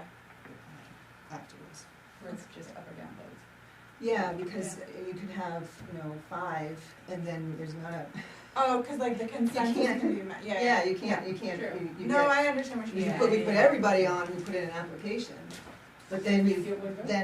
for governance, some would have no votes, I mean, we can't vote on it, so that's why, Yeah, that's true, how do you vote? that's why it's been a vote So as should we've we, done anything so else. we should we do this over again? You should not go back and undo what you just. Okay. Okay.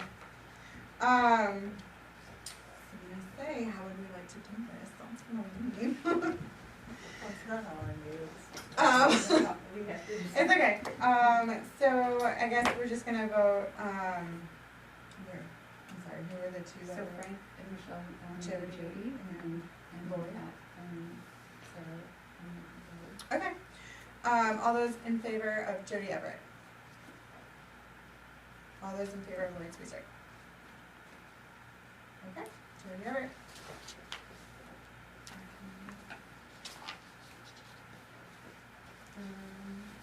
Not yet on that one. Bethel Board of Assessors. Okay. So. Bethel Board of Assessors, we have, Lori, Lloyd, George Angevine, Candace, Casey. I'd like to nominate George Angevine. I'll second.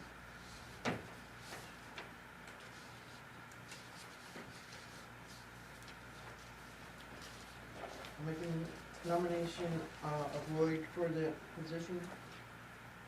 Is your second? Second. Okay. Any other nominations?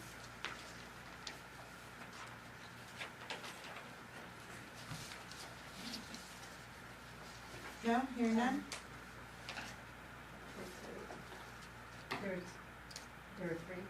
There was George, Lori, Lloyd, and Candace. 4.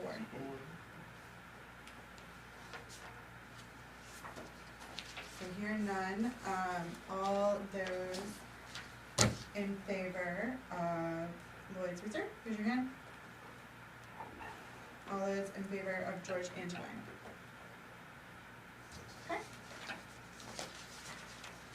next.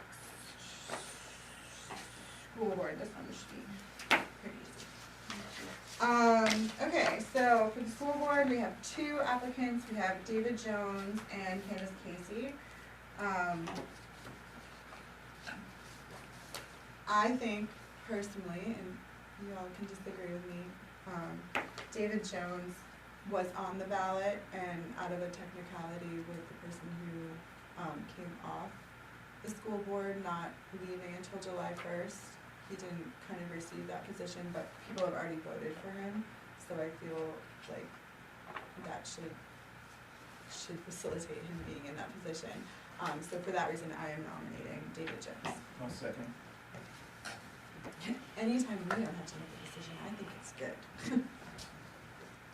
He was a writer, Yeah, he was the write-in, but he did get a decent amount of votes, actually.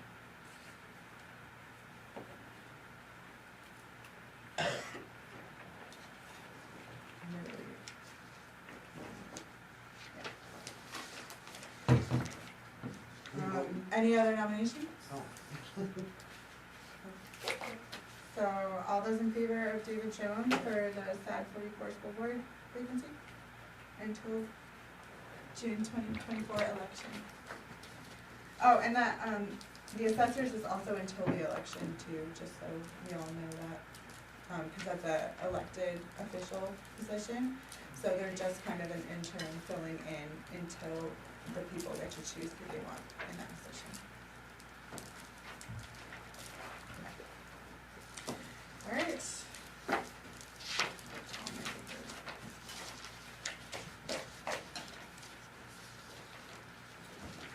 Um, 11D, to see if the board will vote to confirm town manager's appointment of John Stewart as code enforcement officer. Excuse me, just, Madam Chair, Yes, the vacancy for the Greenwood position, yes. and then there's The a ORC. new vacancy for ORC. Should we pull it up in, select board comments? Oh, This is okay. still topic, you could still make a motion. It is? Yeah, Okay. I mean, just what we Yeah. wanna do, if we wanna put it out there to, Absolutely.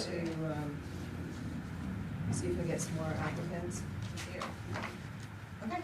And I think if we can check the code, I believe as long as we have, on the rec board, as long as we have a majority of the members from Bethel, that the other members could be either from Greenwood, Woodstock, or Newry. I don't think it needs to be specific, so that may open up that one opportunity if we, we'll check in the code. We can look into that. You don't want me to do it right now? I'm printing it out, so. I felt like it said specific, but.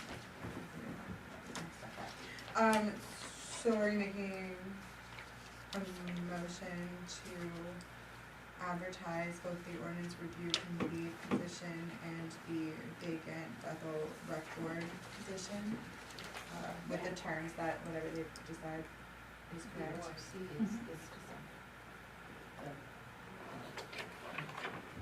So the, 4 months, okay. Can I get a second? Or, I guess was that the first, did you say? Sure. Michelle's the first and Sarah's the second. Sorry, Michelle. Any discussion on the matter? Great, all those in favor? I would just ask if we set the date a little bit prior to our selectmen's meeting, so then they can be prepared in the packet. Sure. What meeting do you wanna vote on with opening?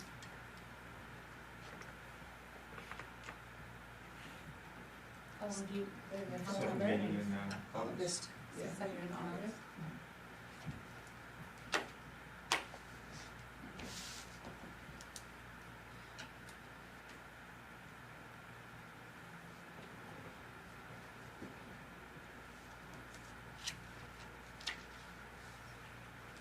I'll get better at writing very quickly.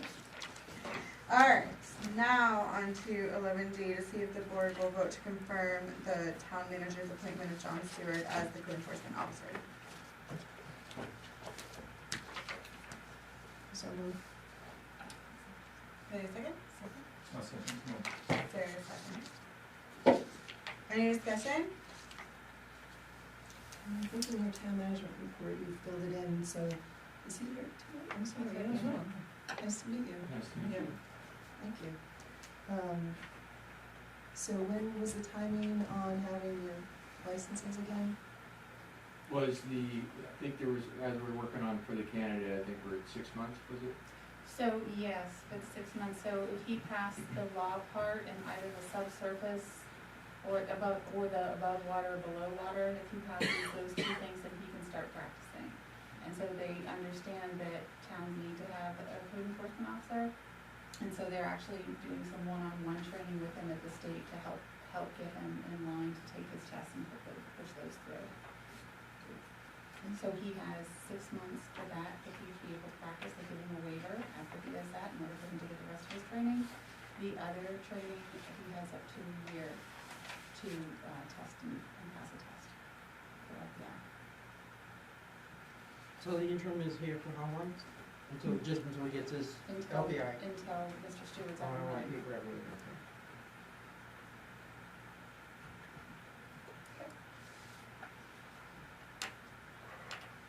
Something? Can I, we got a motion in a second, so all those in favor? Alright. 11E, to see if the board will vote to approve the Bethel wastewater treatment plant budget for 2024.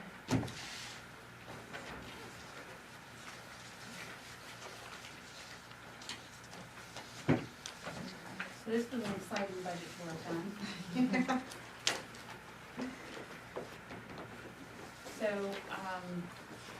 the capital improvement, you'll notice that is the same amount, actually, that's a small amount.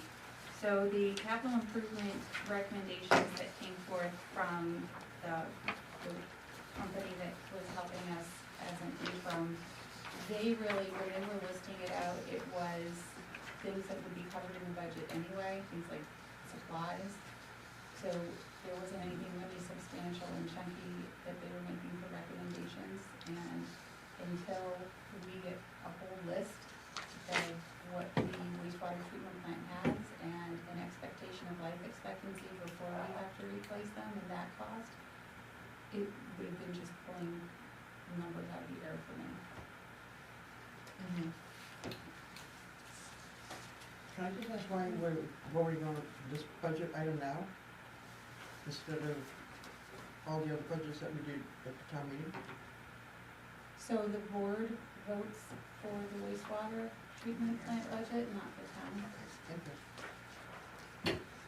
So could you repeat again, so we had some work done that identified some capital items such as like supplies and stuff? It was things like beakers, really things that would have gone under supplies, not something substantial like we would be saving money for in a capital improvement plan.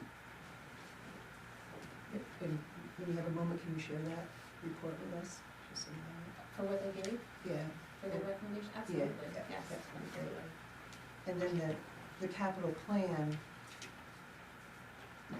is that in the works, or, there's been engineering stuff done and all that Yes. stuff, Yes. where's that all What stand? they wanted, in order to provide a more comprehensive one, was the age of a lot of the structures, a list of everything in there, and so they weren't able to get that in time for it to be on this budget. So if I was going to try to put one together, I would give them the numbers that I gave them. Isn't there some work that would have maybe already been done, especially for the Mill Hill pump? Because we went for a grant and loan, right?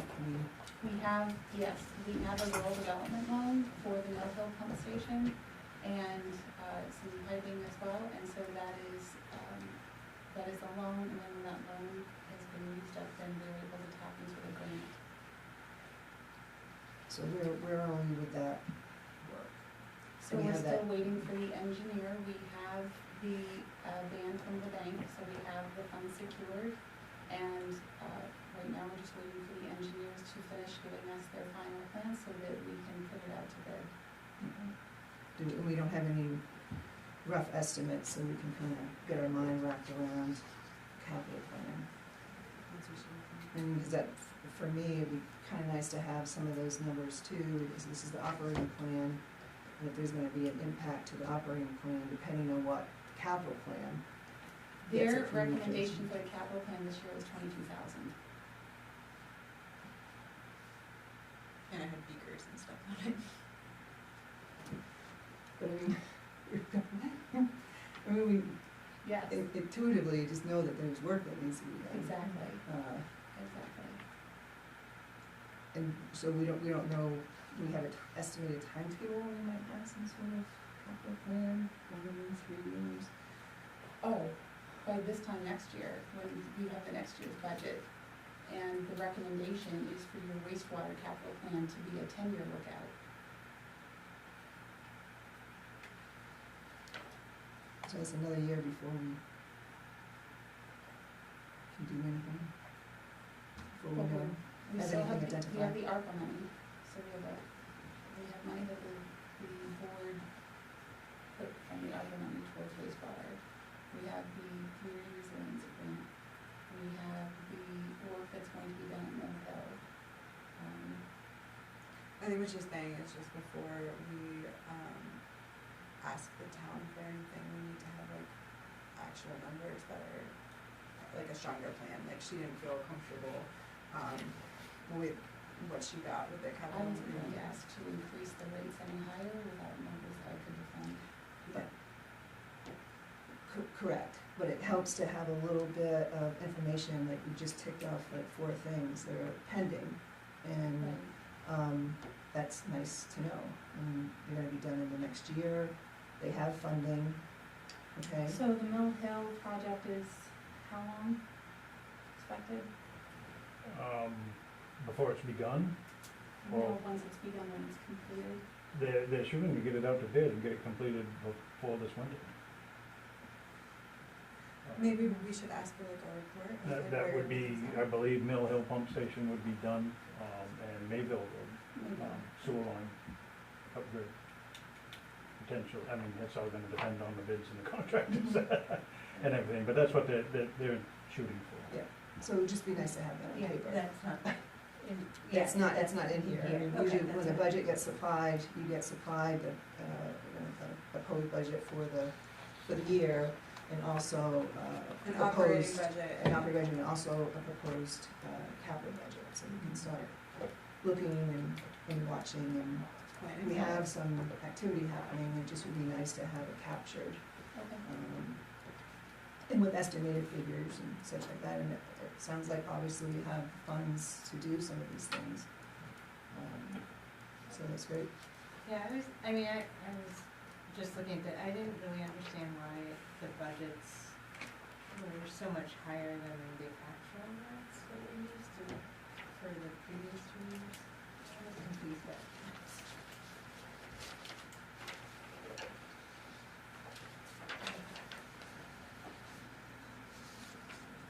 You mean in general operations? And which Well, one? I guess just like, isn't the last line, She's on page 31, the last page of the I report. mean, it's hard because the column titles aren't on, they're only at the top of the first sheet, so it's a little tricky. So if you look at column H, so that is the 2023 budget, right? And then, so then if you're looking at the proposed fiscal year 24 budget, is that the one that you, Well, I was I just think thinking she's of the saying- previous ones, like, they were, like last, so 2022 was. so if you could give me a department, I can tell you where the increase is. No, it was like, we budgeted, but only used half of what we budgeted, right? Which one? Like, just at the very last line. That's revenue, I think. right? Isn't that the total of everything? Or not? Isn't that inclusive? Yeah, so I see what you're saying. Is the This is budget, revenue. This is the revenue for 2021. So the revenue was off, not the expenses. The expense is. So it's the line item. Oh, I see what she's saying, So cause here, it's 408 is this the is for the actual operating, and general 737 operating. is the budget. So So it that's looks the total, good the general over operating. last year's budget, but it's a little weird after the So actual. it would be- and we actually don't have the total expense budget. Even That number's missing right here. Right, Budget exactly. and we. And yeah, because that's the total. Right, That's exactly. your So that's your year-to-date? question. Yeah. That's your question. That's my Right. question, is why, Right, so and you it's don't need a consistent, year-to-date. like, Doesn't oh, no, I make guess sense. next year it isn't. Yeah, then the next year you won't pay for it. Yes. So I mean, was there, I can look at it. was there something in the budget last year that we had reserved that we didn't spend, and that's why it's like continuing on in this budget? Is there something in the budget? Say that again? Was there something in the budget that we didn't spend, and that's why the actual is so low? Was there a carryover, or, no, not carryover, so, I got what you're Just like a project that didn't get completed, so that. For your year-to-date? So it's a year-to-date, and I guess maybe a question to ask is, what was the date that you used for year-to-date? If it was So- March, then we wouldn't have some We of have that it right numbers. now. Well, I don't know what was used on this spreadsheet, but I can tell you year to date in just a second. So, she's asking, the budget is Yeah. 737, when last year's actual was lower, and it's like, what's the discrepancy between these two? What are we holding in the budget that we're not spending? So if you want the total, 122? Yeah, well, she's just looking at like, I guess I was looking at, she's looking at like, so budget in 2021, Revenue. 2022, we spent all the names we did. This is budget Yes. 710, we spent the whole. At that time, So but it was a point in What- time. Is there something with health That's what that's you're trying to keeping figure it out. like $200,000 over? For your 2022 budget? No, that's okay, it's okay, But it's like, why is the budget this well, high? I mean, there's no discrepancy around there. Or actual, or something, like it's, what's in the budget that's not. So I go off the numbers that I have, I don't know why the actuals, that they could have been not updated. Because I was pulling off of the previous town managers. So to look at the 2021 actual, can you pull that up? 2021 actual, Mm-hmm. before I do that, Or can I just, 2022. can I just tell you what this last year's actual was, because I have it Yes. all pulled up? Yes, I want that. So this year's, the 2023 actual amount was $694,489.98 was the total expenses. Perfect. Would you like me to go back? No, So, no, then that feels very fair. Yeah. is the revenue the same that we have here?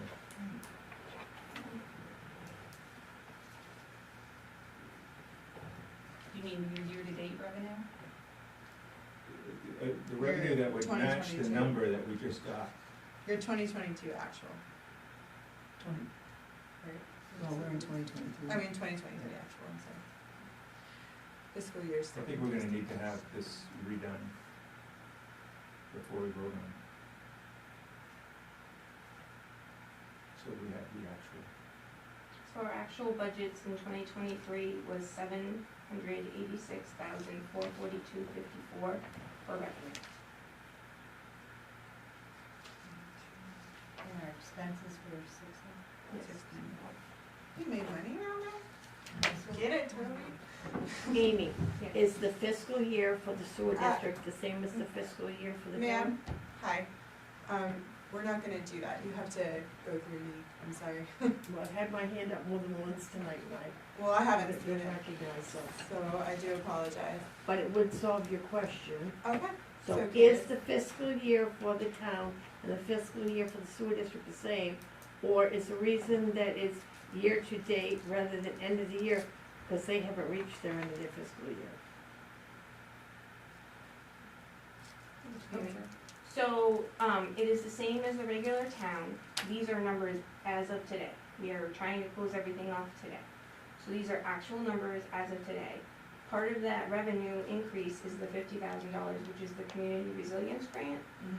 So that has helped increase that revenue for that year. Okay. Does that help? Yes. And that 50,000 grant will have associated expenses against it, correct? Yes, we've had just about, I'd have to look it up exact, but just about, was it 12,000, remember? For the doors? For the doors? 24,000. No, 24, we have 12 left. 24,000. So how many of those grants did we get is part of that number? One? $50,000 grant. You can only apply for one of those grants at a time, and then it's broken into that thing. So the revenue is approximately, for the operating is 736, right? And then for the expenses, minus that by 12, so 682. So we've still had a positive cash flow. Thank you.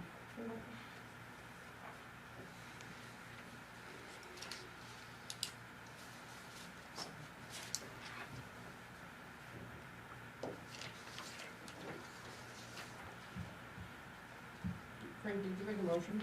No. I was just I don't think there's any motion. I was thinking out loud.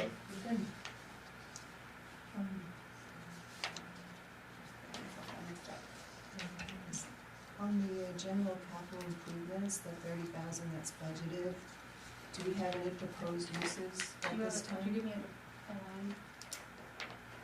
66. No. So the information that has come back of miscellaneous supplies or whatever, that would be, could that be taken out of here? Okay. It could. I will note that last year, your general capital improvements was $30,000 and you spent $47,133.27.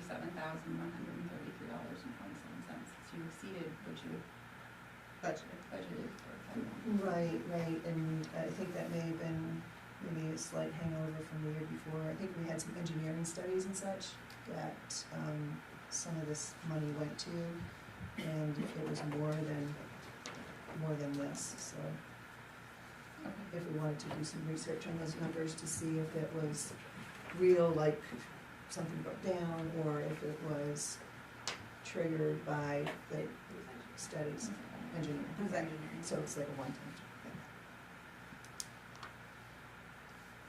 Well, yeah, hopefully it'll be some margin. To be fair. So am I hearing any motions, or are we wanting to postpone this? I would strongly caution postpone. I mean, if there's a question that you have about a number now, the finance director's here, she can answer those questions right now, we can answer those questions right now, but postponing this, they're operating off of last year's budget. And she needs to have this closed out in order for the auditor to do his job. Tonight. Well, you can close things out. There's a carryover from last year to this year. Did I hear that correctly?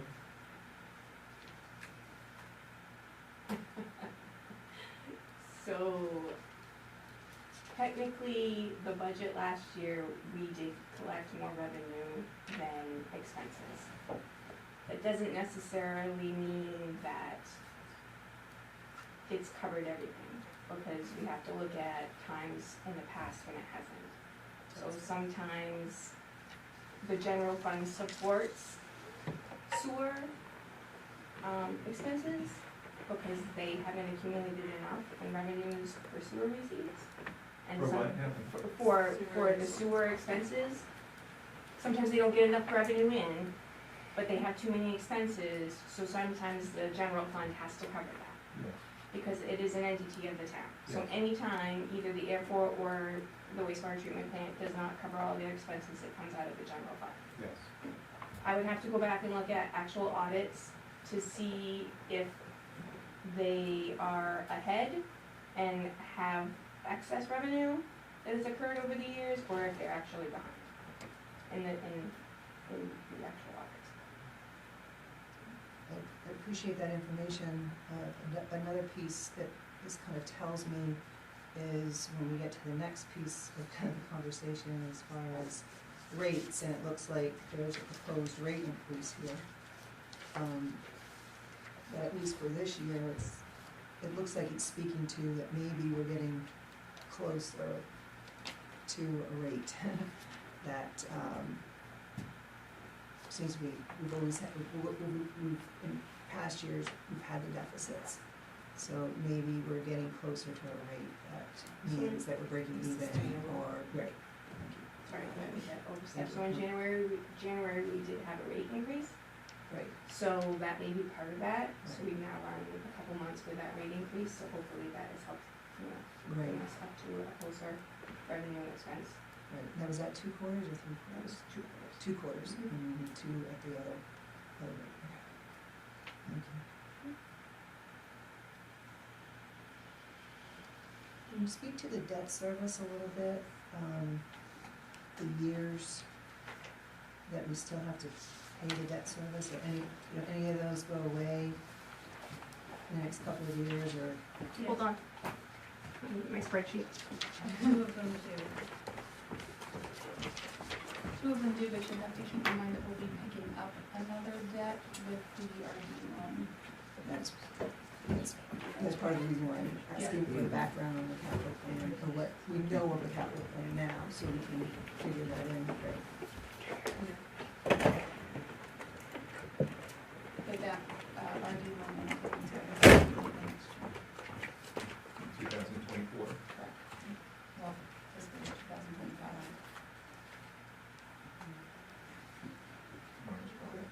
I didn't tell them which ones. So, the 2004 B loan ends in 2025. I'm sorry, which one? Choose that. Let me see how it's written on here.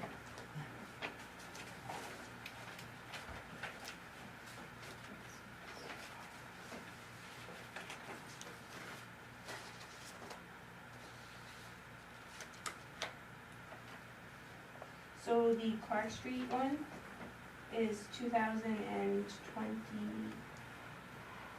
971. Yep. Is 71. 2026. That one is completed.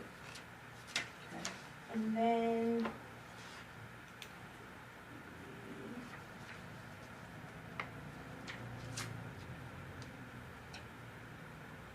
Mayville project, which is the 15690, is the same year.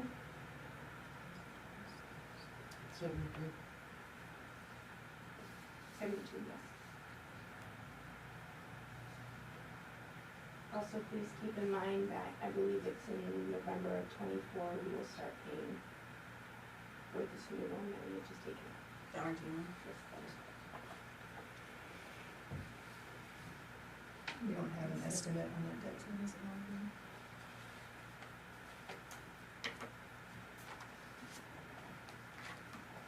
Do you have any reservations? Those two are complete In 2026, those two We'll finish paying them off. in 2026. Yes. are fiscal year 2026. Those two. Correct.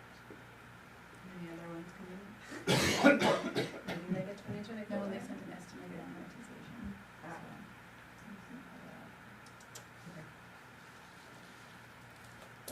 So it's safe to say that other debt service would be farther out than 2026. That is correct.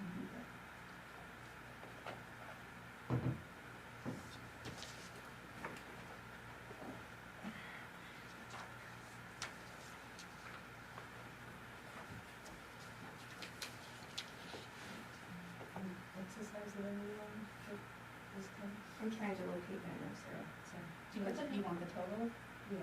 or just the amortized that it's gonna, yes?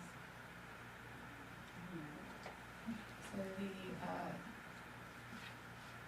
2.2 and 1.1, is that what it was? I believe that is correct. 2.2 is the loan, 1.1 is the grant.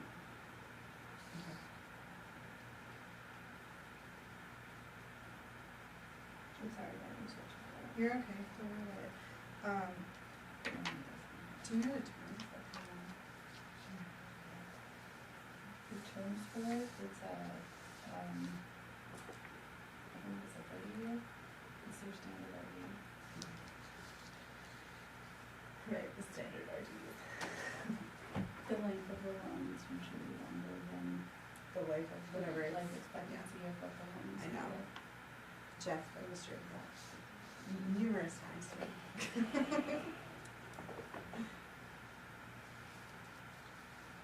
Okay.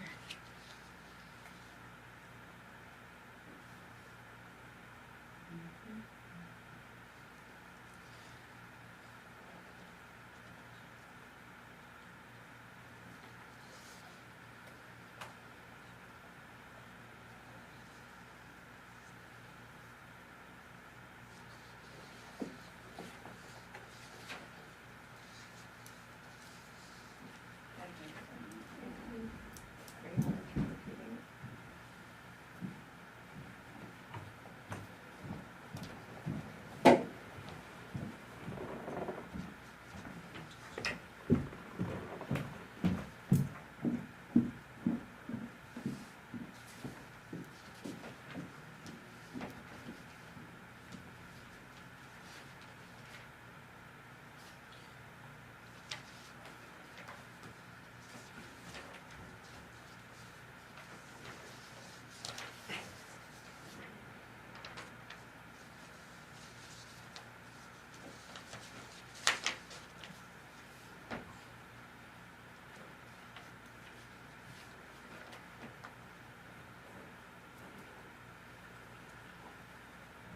When's the auditor coming? It will be coming August, the third week in August. August what? The third week in August, Third week in August. the third full weekend. He's usually here the entire week.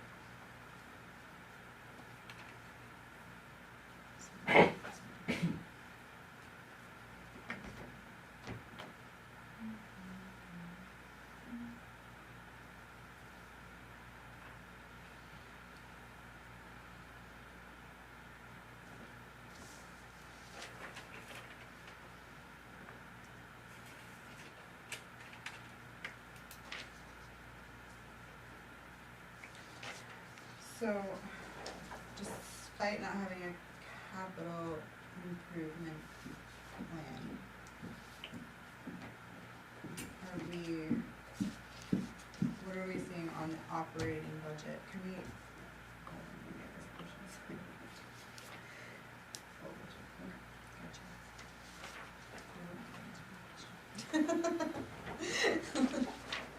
I do have questions, but I didn't speak into that.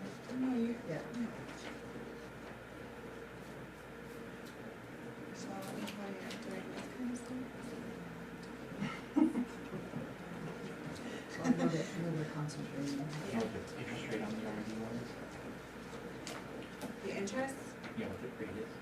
the interest rate was, it was 3.2, but she'll have it when she comes back in. It was low, it was pretty low. Yeah, it's gonna be like $20,000.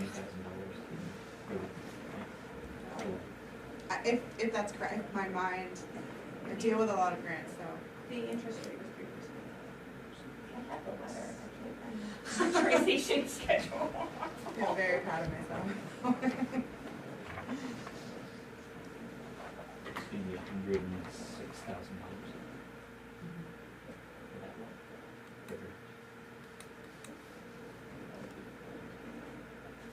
At 3%. Well, not every year, but a little bit. Well, that's, Yeah, take half of the Yeah, yeah, yeah, principal. yeah. But but yes, in general.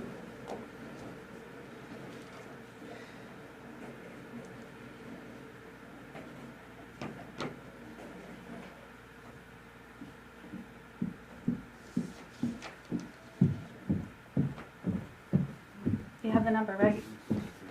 we have to multiply the interest rate.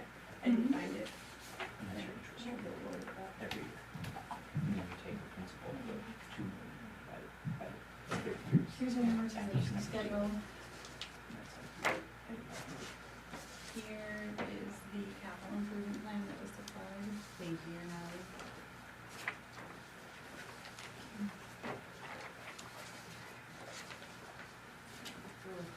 Whoa.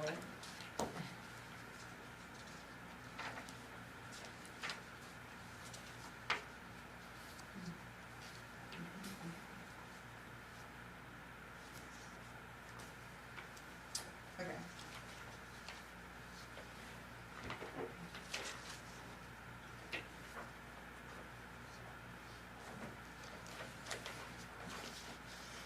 And the ARPA funds are 280 something. So, the ARPA funds, I thought they were like 236, you have, 112 left, roughly?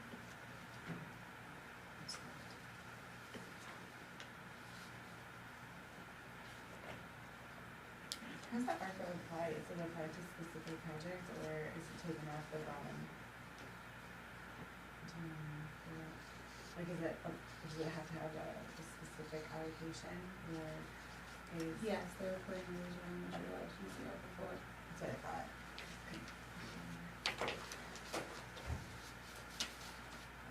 For instance, if the town wanted to use ARPA for housing, then it would have to, one of the parameters for that is workforce housing. Sure. Okay.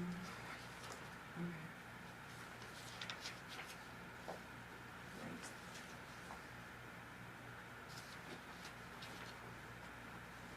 So thank you for that information. Do you have any other questions? Other questions?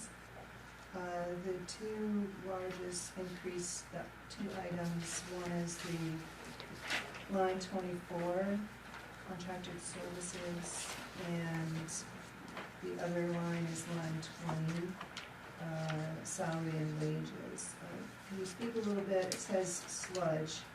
You can make some assumptions, but I'd just like to hear what that increase is. Right, so that increase, actually, we had it significantly higher, but then with the passage of, which LD is it, Toby, that just we could reduce it? 719, one of it was reducing. I can forward you 10 minutes ago. So that we could take it to Juniper Ridge. So last time, we had to increase it because of how costly it was, because we weren't allowed to take, debris from outside states to mix it with our sludge to be able to store it, because that's what the legislature passed. So we walked that back a little bit, so we were able to reduce it, but there's still a huge impact to the town as far as us hauling it to Juniper Ridge. Mhm. Is this like year 2 or year 3 that we had to haul it? Year two, Yeah, right, Toby? we started with the contractor last fall. Correct. Last one. We don't have the vehicle to haul it ourselves. Right, right. I'm not here for this expensive. Thank you.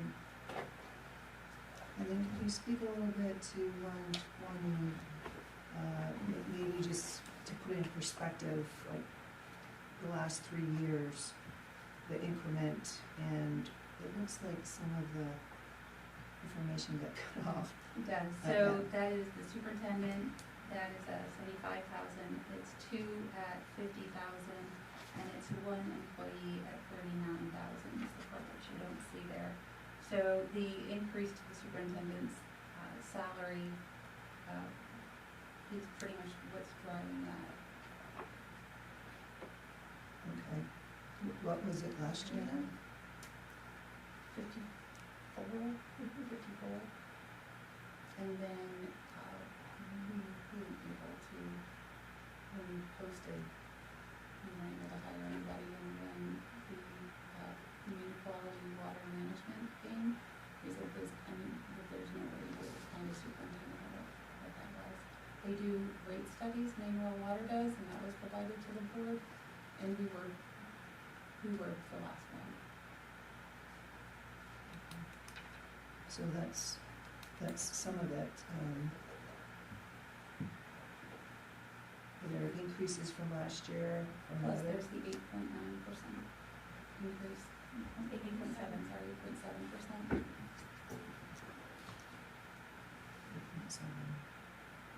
The gold raise.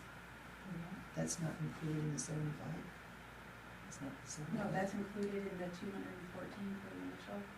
So that's, that, for that position, it's included, Michelle. Yeah. She's talking about the other two positions that we Oh, currently have. okay. full-time position. All right, all right. So that's where that that differential is on the 250K and the 131? 250. Oh, the 250,000, yep. Mm-hmm.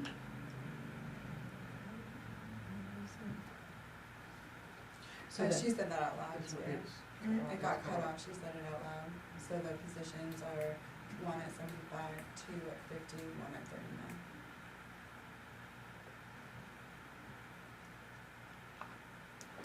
Because that's a difference, because we And that's a budget. Mm-hmm. right, the superintendent differential, you take that from the 68, that's 47.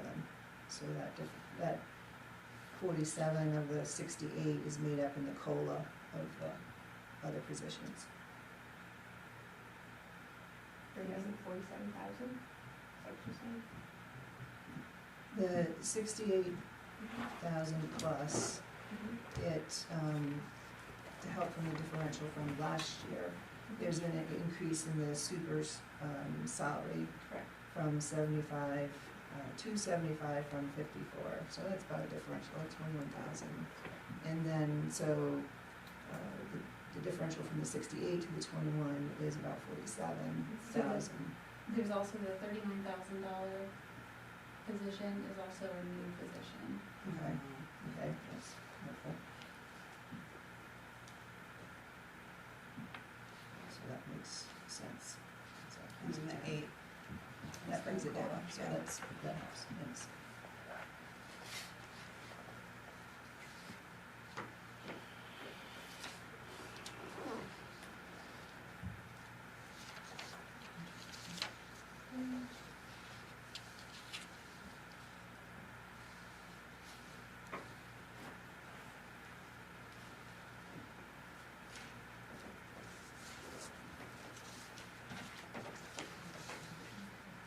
Pardon? There we go. You can say more, or what was it? Setting the budget and then also setting the rate, I guess. Are we setting the rate at the same time? No. So that is entirely a subject for the board to explore. I did provide that, Mr. Southam came in because there was no guidance that I could find on how on earth I was going to take the information that I had and figure out what the appropriate rate recommendation would be.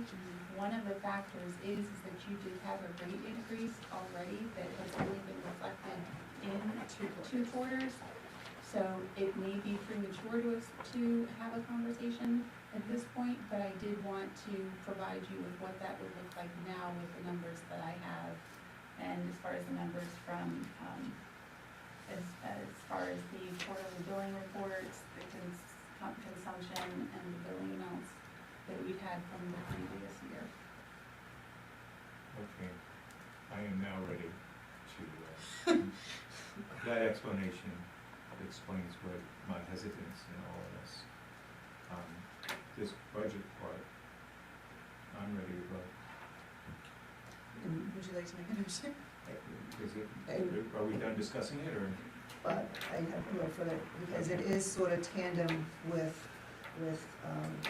the budget. And The rate. the rate is, and, Right, the projected. and I was going to where you were before to understand the urgency. Believe me, I understand the urgency. I was, I think, the one that pointed it out that we're into July, we don't have operating budget. But also, I don't want to shortcut proper review or, and because of that, because this would normally be in to review back in June. But the code says by June 1st. But, and it's been helpful in the past to have a workshop on the rate Peter had developed that spreadsheet, that Google Drive, and have it up on the wall. And you can see, okay, what is 210 per quarter do, what is 260 per quarter do? Because we still need to talk about that piece of it.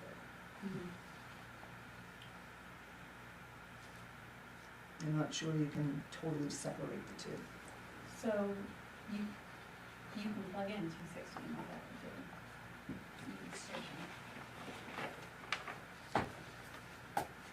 Right, can you give a, this piece of paper here, can you give a little bit overview of what we're looking at? So the piece of paper that you have currently, it would be an increase to the minimum. It's like 210 is the minimum right now. 210 is the minimum right now.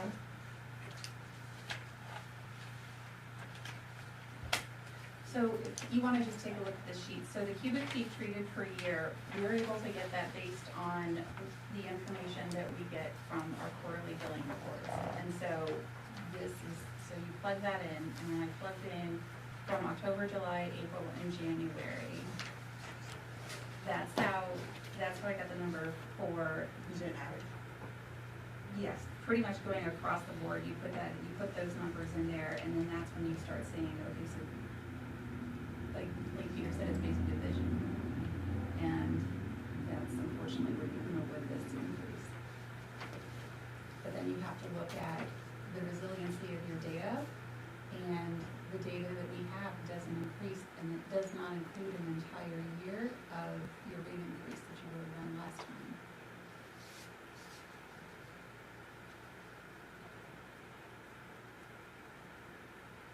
So right now, at your 210 per quarter, your minimum amount, for 557 units, your revenue, if everyone pays and everything's great and wonderful, is 501,300.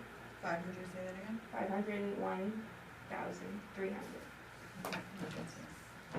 And that's the base rate, And that is- 210. That is correct. And so what is it now, the cubic foot overage? So the overage on that is, so the overage difference would be based on 1,363,508, which in order to get the amount that is needed for this budget would have to be at 23 cents a cubic foot. So according to this calculation, that would be $478.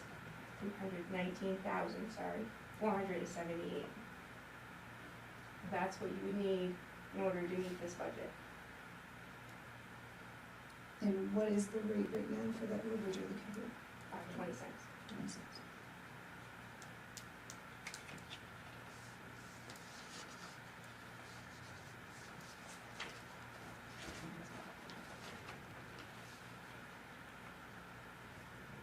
So your minimum, the people that we charge a minimum amount, if they reach 1,500 cubic feet, they're only paying 14 cents a cubic foot.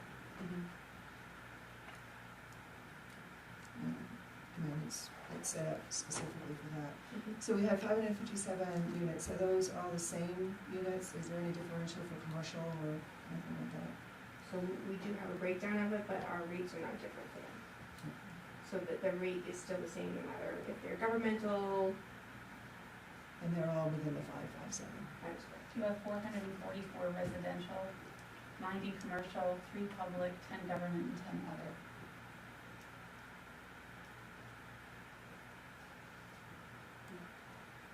That was from October. I can give you the yearly average based on that. Is that typical to have all those rates the same, commercial and? Depends on the time. We've done it this way since I've been here. Yeah. I'm not saying it's right or wrong. Oh, for sure.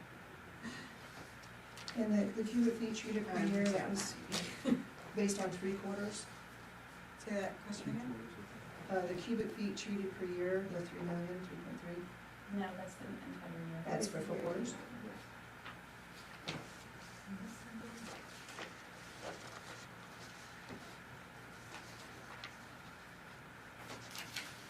So if we approve this tonight, You're over here. you're proposing that we raise the baseline minimum from 210 to 260, and the overage cubic feet from 0.2 to Point two Point. six. No, no. it says 0.026, I'm not sure what that, it must be the 0.23. Yeah, it must be that one.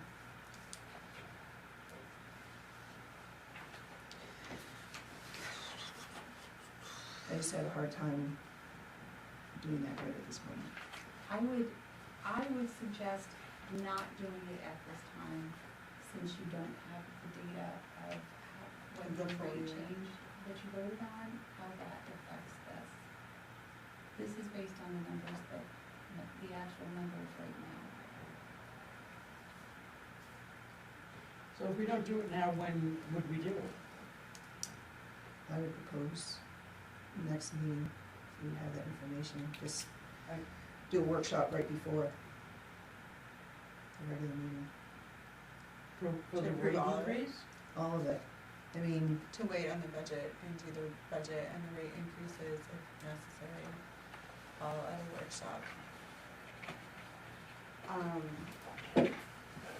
Would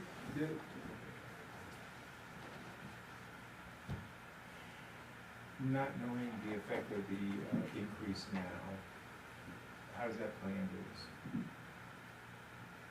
And trying to figure out a new increase?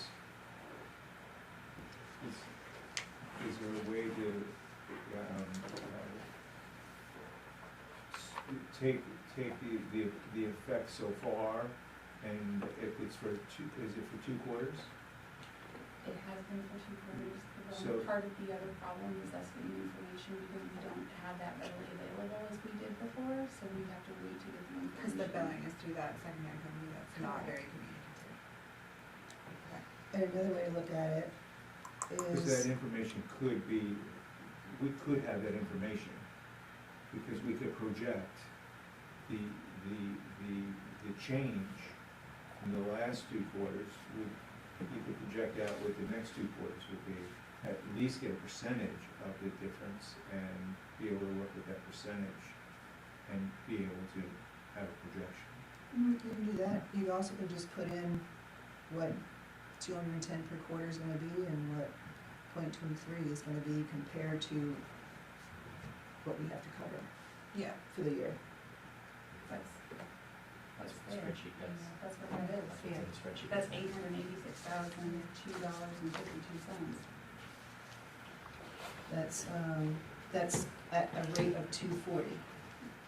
No, that's at 260, but Amy can set that in on the spreadsheet right now and tell you what that would be. Well, I think what she's saying is she wants to see it. Yeah, I'd like to see it. I mean, I like how the budget I like how the actuals came out to the budget from this past year. Sounds like we're maybe getting to some sort of stabilization with what we know right now. I see, based on what's put in front of us, is a proposal to do 260 and 0.23. I also see what's in front of us is, if the rate was at 240,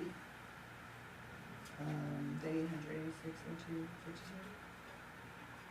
252. and it looks like maybe the comparable cubic feet overages is 14.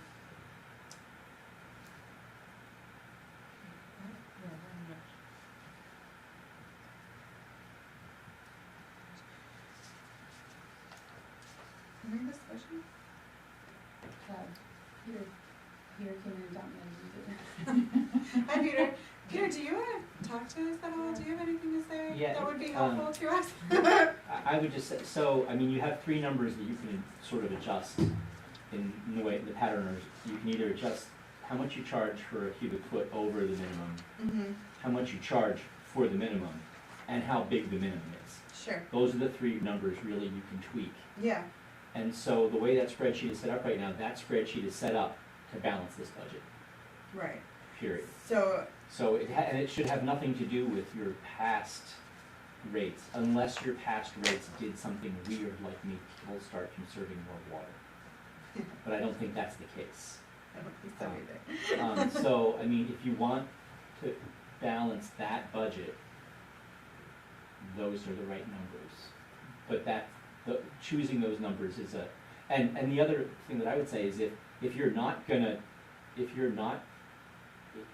decide you're not gonna raise the rates, does that mean you're gonna decide to lower the budget? Because I don't think you're gonna do that either, in which case you should vote the budget tonight, because you've got it. Yeah, And then you should so it's two separate change issues. the rates, because that's more of a political essentially. issue in the future. That was my question as to when would we be able to change the rates? Well, we Not could, the whole budget, but just the You can rates. change the rates anytime you want, but it takes a quarter or more for them to go into effect. And you touched on the three components, and it's, if you keep it at the minimum of the ceiling of 1,500, and if you change out the cubic foot, or if you do the per quarter base. And so those are the three mechanisms, and seeing it on a sheet, like if we went to, Yeah, I'm not sure about this, what's in, like, I understand the table here, but I don't really understand this data Can in the you- corner right here. yeah, that's the part that's I hard. don't know. and so I guess, Which is, Hold on, Is it down? When you showed it to me, I didn't see that. and I guess that's what I need to get my head around, getting this all tonight, it's proposing a 25% increase to the base for the 1,500, and Well, compared to 11% increase in our budget. I guess, we could also look at it as two separate issues, like the operating budget doesn't really change, that's gonna be the operating budget, but we can adjust the revenue at a separate time by dealing with the rates and doing that, and we can give it a little more forethought than just deciding right at this very moment, so maybe pushing that aspect of it to a workshop, or another agenda item for the workshop. I think you just. that would be worth your while. I think that feels correct. Because there's a bunch of sort of political issues here Right, yeah, absolutely. that aren't just budget. I mean, you wanna meet the budget, but you also have to decide who's gonna pay. Yeah, Right, and I guess what I'm saying is a big chunk of how we get to these numbers is the annual budget. sure. But is there something that you're disagreeing about the budget? I'd just like to do it all in tandem. I You think, know, if we, are we not, do we not have something for that 30K of general capital improvements? Can we take that out of it? If we don't have anything proposed at this time.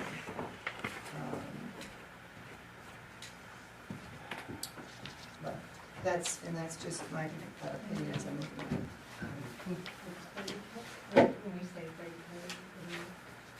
so the budget is already supposed to be in by June, correct? And then you getting to do all of your finished stuff. If we were to if we were not to pass this, what would your day be like? So my biggest issue is I haven't entered everything into the TRIA program. For me to finalize the budget and have the budget numbers so that every department can see what they have, it's going to take a substantial amount of extra work for me to do airport and general, and then go back and do wastewater. Yeah. On top of that, our auditor is coming in the middle of August. Okay. So with that, does that That change your- $30,000 CIP is not going to change your rate. Yeah. That's how I feel about it, but I mean, that's up to the board.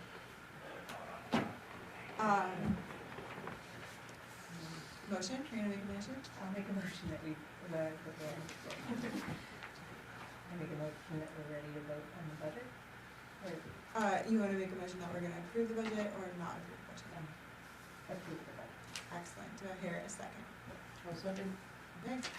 Any reasons for or against that need to be stated right now before we vote? Nothing? Okay. All those in favor of approving this budget? clarification, that's just the budget, Just the not the budget, rate not the rate change, changes. correct? Thank you. Yes. And then, I would like to make, Didn't you propose? oh, opposed, I'm sorry. I did math, my bad. And that's only because of, Totally understand. it's not because I'm against the budget. I wanna see everything in its totality, and, like Peter said, there are ramifications as we look at it. That's So, all. can we make, am I allowed to make a motion as a chair? Yes, you are. Thank you. Yeah. I didn't really know. So I'd like to make a motion that we move the rate discussion to a workshop before the next meeting, and at that time, if we could have, if that's possible, to have some updated numbers so that we can kind of inform our discussion about the rates. The updated numbers, you won't have a quarter report by then. Oh, no, I mean, like which loans are coming in for the future, like which ones they are, like all the questions that she just asked, just like in writing. Would that be? So what do you want in writing, other than which two loans are gonna be, but No, apparently one of the points, that it sounded like we wanted to look at, you mentioned that, how does the 210, affect this? So, for the workshop, we can plug in the computer with the spreadsheet, so it's live, real-time numbers, so you can see if we do this, this is gonna affect it this way. Is that what you're asking? Sure. Okay. Okay, great. 2 hours seconds. Thank you, Sarah. All right, all those in favor of having a workshop? Who's looking at Oh, that was Sarah. that? Sarah. All right, moving on.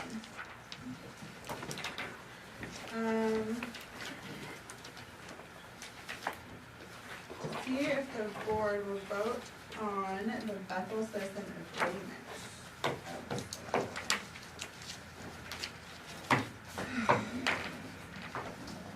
Can we discuss it, or do we have to put it on the table? You guys have another time. So, make a motion that we, discuss the, Approve or sign or don't, I believe. yes. Which You one? You need to, you have, your motion has to be in the positive, so you have to say, So can I make a motion that we discuss it? No. no. No, all right. It has to be from the agenda, so you have to Let me make a look at the motion. agenda before I make my motion. So you can vote, you can make a motion for that, it's seconded, your discussion, if you, well, at the end of that, you can vote it down. with your Yes, motion. I get that, yes, been here a little while. I just was, so the wording that I would say is that, make a motion that we, vote to approve, I'm looking at the wrong one now, vote on the, Bethel citizen agreement. Second. And now we're ready to discuss. Yes. Okay, so, I have a few questions. I have to put that agreement in front of me. Okay, it's for 5 years. It's, I'd like to know what the rent was before 10 years ago, when it was negotiated to what it is now. What I'm looking for is, was it increased, and get a percentage of what it was increased. And that would be interesting for me to know, you know, the history of the rental going back each, at least one contract ago. Okay. And then another question or two.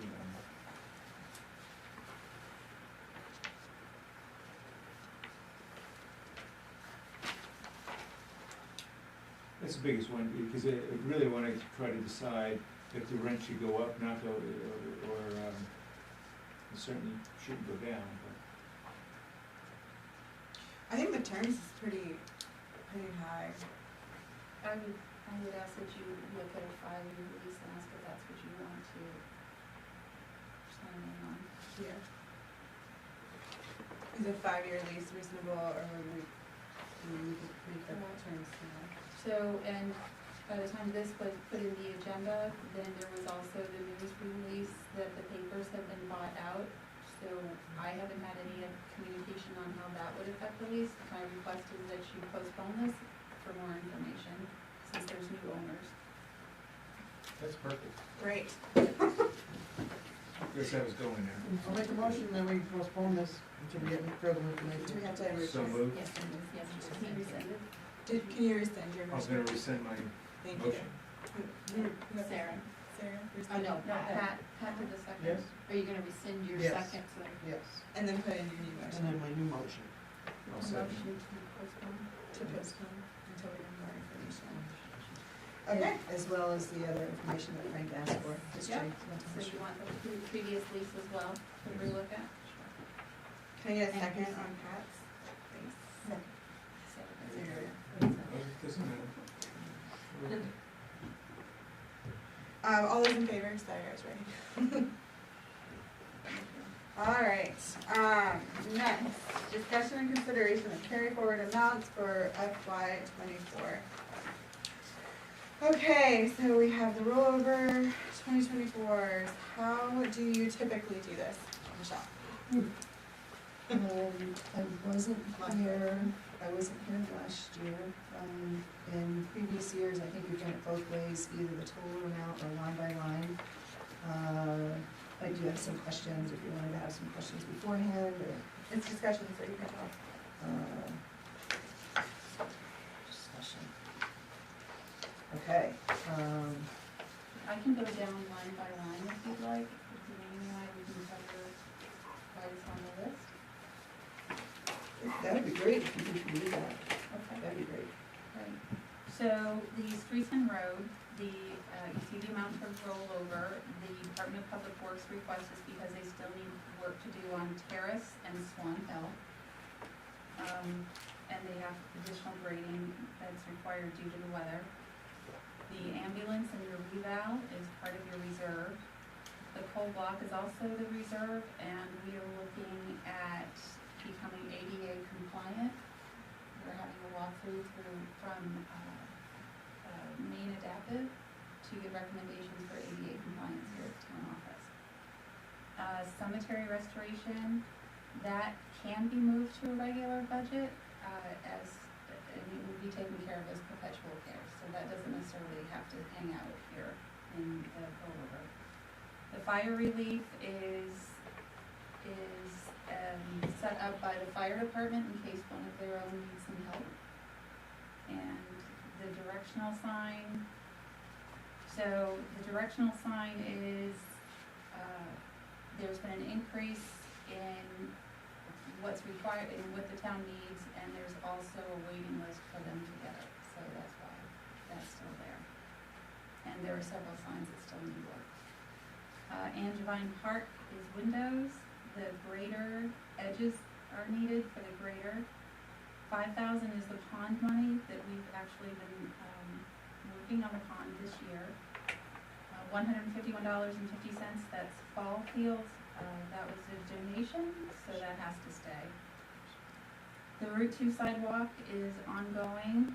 The cemetery that is for the South Bethel Cemetery, a survey is needed there because there's no firm proof of where we need a survey, so we don't put someone in the wrong spot. Fair enough. They don't care. So, just saying, I'd really like to have that survey. Sidewalk. I want to double deckers. Sidewalk maintenance, that's ongoing. Public Works upgrade, that's still ongoing, still needs to have that done. Pathway extension, that's for improvements, we need gravel and we need vegetation work done on that. The snow blower attachments are still needed. The skateboard park, that's for future repairs and additions. We would probably move that into regular, because there's nothing specific, I couldn't find any specific that they were saving money towards. So that's an option. The code book, as I said, we're meeting with, that company again. Records restoration, that's ongoing. The backhoe repair, the transfer station backhoe is still at the shop. So, that hasn't been repaired yet. The Department of Public Works Truck 7, the chassis has been purchased, but the body is needed. Lower Main Street sidewalk, that's ongoing. Drainage improvements, that's for culverts and basins. The transfer station, we need gravel and asphalt still, and the Public Works Truck Reserve, that is still ongoing. That's great. It looks like the website came off. Is that money all spent? So we didn't carry it forward, we didn't use all of the money, no, so it goes back to the general fund. Right, but is there still work to be done on the website? So it's a contract, everything that needs to be done on the website is in-house. It's in-house? Okay. We paid for the 3-year contract. Okay, all right, so that one went back in. Mhm. You see some of these now. And of course, the Bethel Bisbee school demolition that went back in, so it wasn't well used. And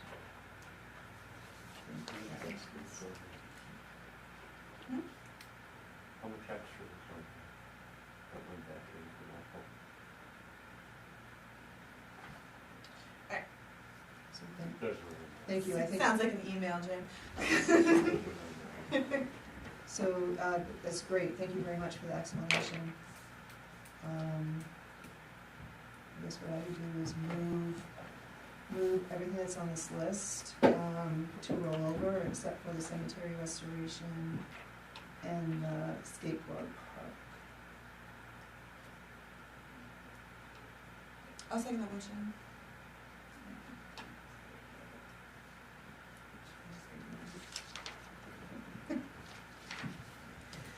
Any discussion on that? No, hearing none. Okay, all those in favor? Excellent.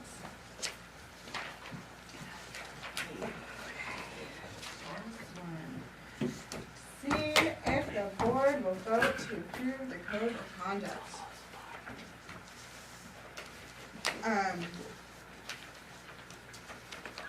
Are you guys feeling kind of tired? We gotta go close the park.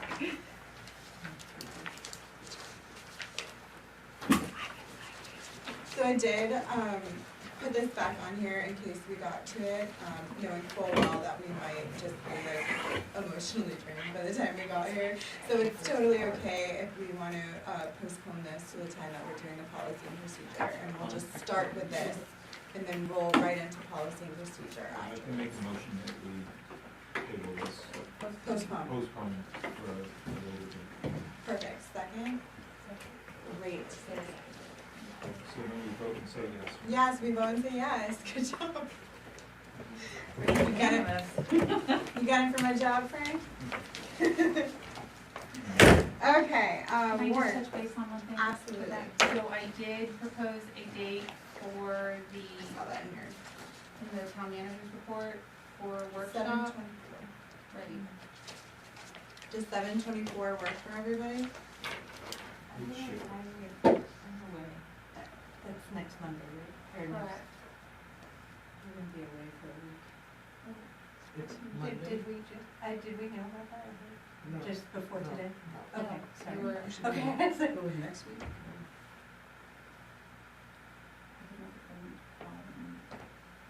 Cause I tried to, cause some weeks are super loaded for meetings. I'm sorry, I thought I was trying to like organize it so I That's didn't okay. hit Yeah, them. we I'll have send a out- meeting on the There's no 31st. organizing. We have a meeting on the 31st. Yes, I know that. Oh, You okay. can't go to What that? meeting? I can go to that. The four towns, Yeah. meeting Oh, on the yes, 31st. Is it next week? I like it that way. Gosh, I think. In Woodstock. Yeah. And then, That's so on the 21st, 21st? No, 31st. 31st. That's right. on Monday? The four towns one. Yeah. Yeah, in Woodstock, I'm gonna put that down. so- at 5 o'clock.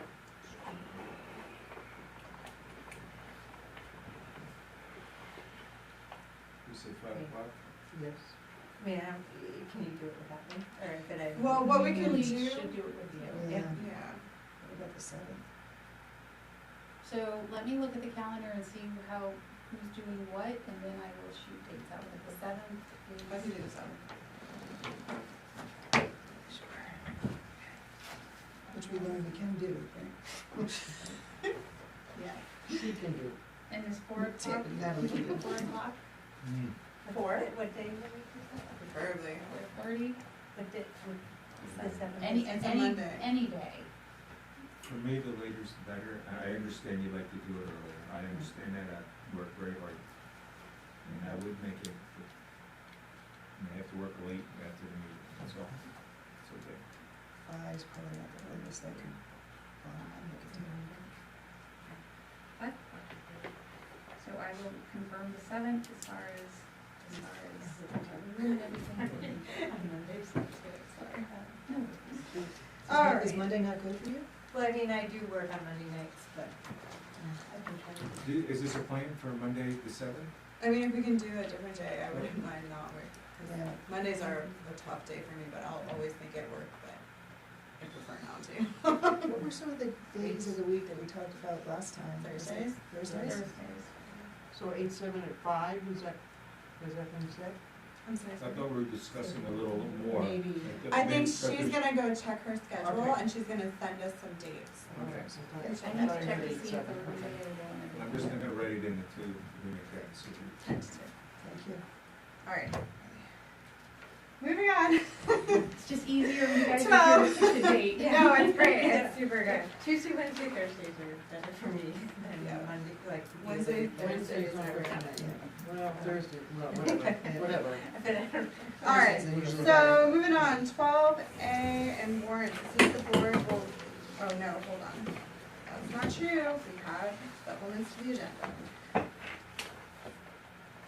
And they're both under warrants, so it is fine.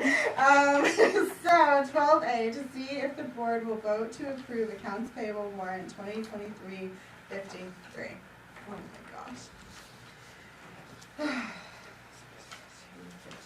So, and there was a request to do expense, revenue reports and supply those to the board. That's a lot easier to do at the end of the month, so you'll be receiving those, at the end of the month in your emails or your packets. And then if we have any questions, we can ask them at the next meeting. Mm-hmm. Can I ask us, kind of, I feel like I'm asking a stupid question, but like when we're approving these and I'm looking, I don't really know what, I mean, I would read through them all, but what am I to be looking for when we approve?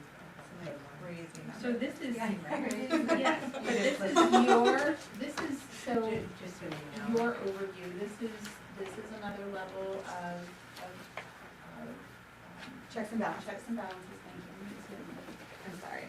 And, so for you to be able to look and say, okay, so this amount was $122.09, and that was spent at Public Works, and what did they buy? Oh, they bought hose and, that's books and supplies, but, so they bought hose and supplies.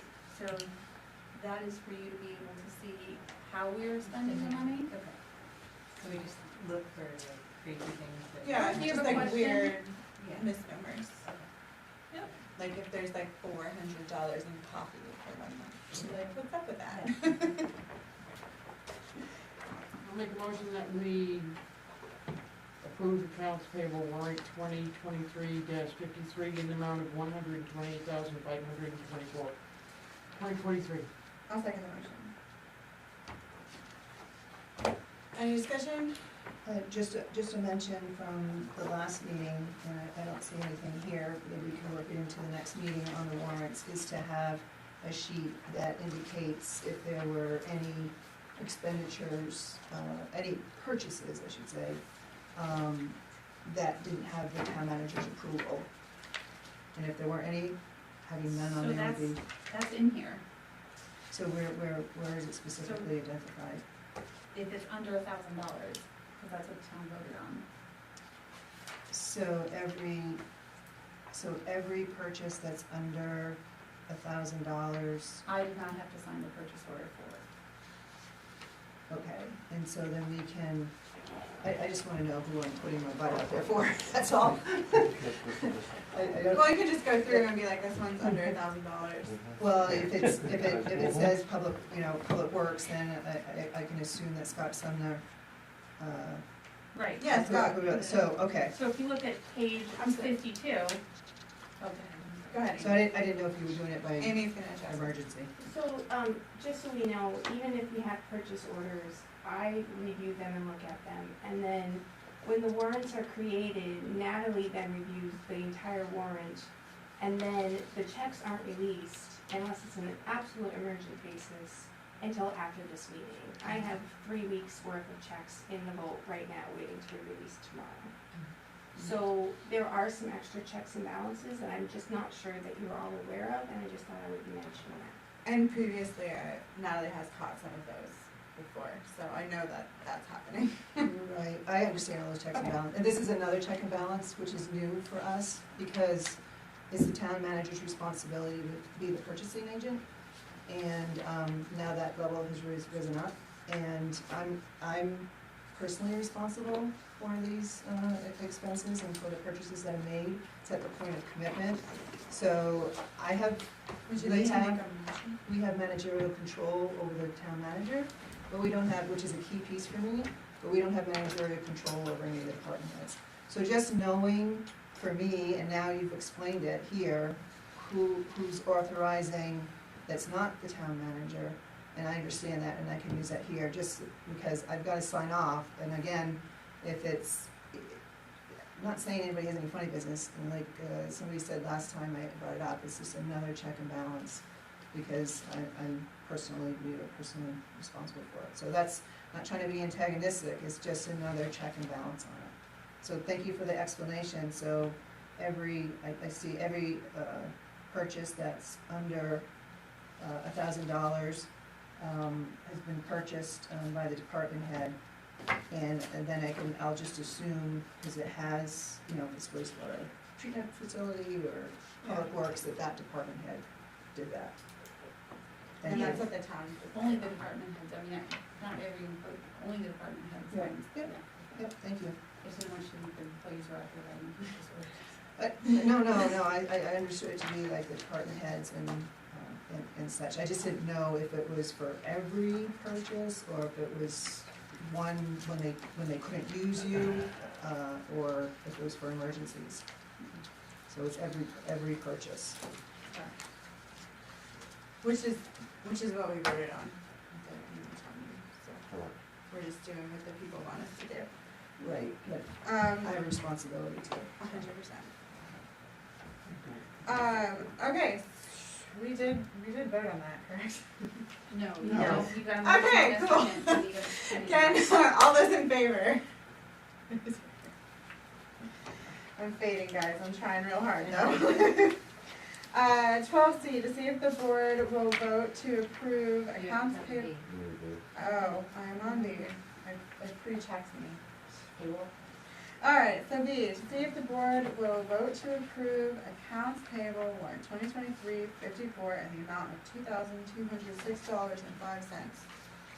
I'll make a motion that we approve the accounts payable warrant 2023-54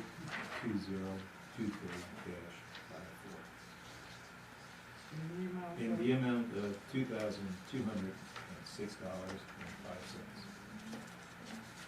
Second. Any discussion? Alright, all those in favor, raise your hand. Excellent.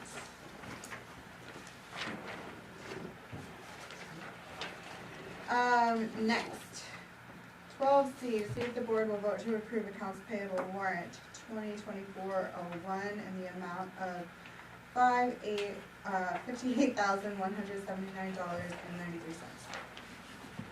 I'll make a motion that we approve the accounts payable warrant 2024-01 in the amount of $58,179.93. So moved. Second. Any discussion? Okay, I just have a question, I don't know whether to bring it up here or after. Warrant articles 50, warrants 50 and 51. I think I may have missed something. We did on June 21st, we did 47, 48, on July 5th, we did 49 and 52. let's talk about it in some After. board members. Yeah. Yes. Yeah. Thank you, Michelle. So, any other discussion? All those in favor? Excellent. Moving on to 12D, to see if the board will vote to approve accounts payable warrant 2024-02 in the amount of $41,928.03. I'll make a motion that we approve accounts payable warrant 2024-02 in the amount of $41,928.03.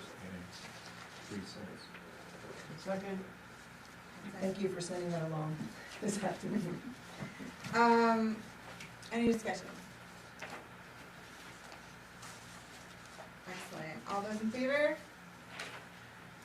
All right, moving on to E. To see if the board will vote to approve accounts payable warrant 2024-03 in the amount of $404,404.12. I'll make a motion that the board vote to approve accounts payable warrant 2024-03 in the amount of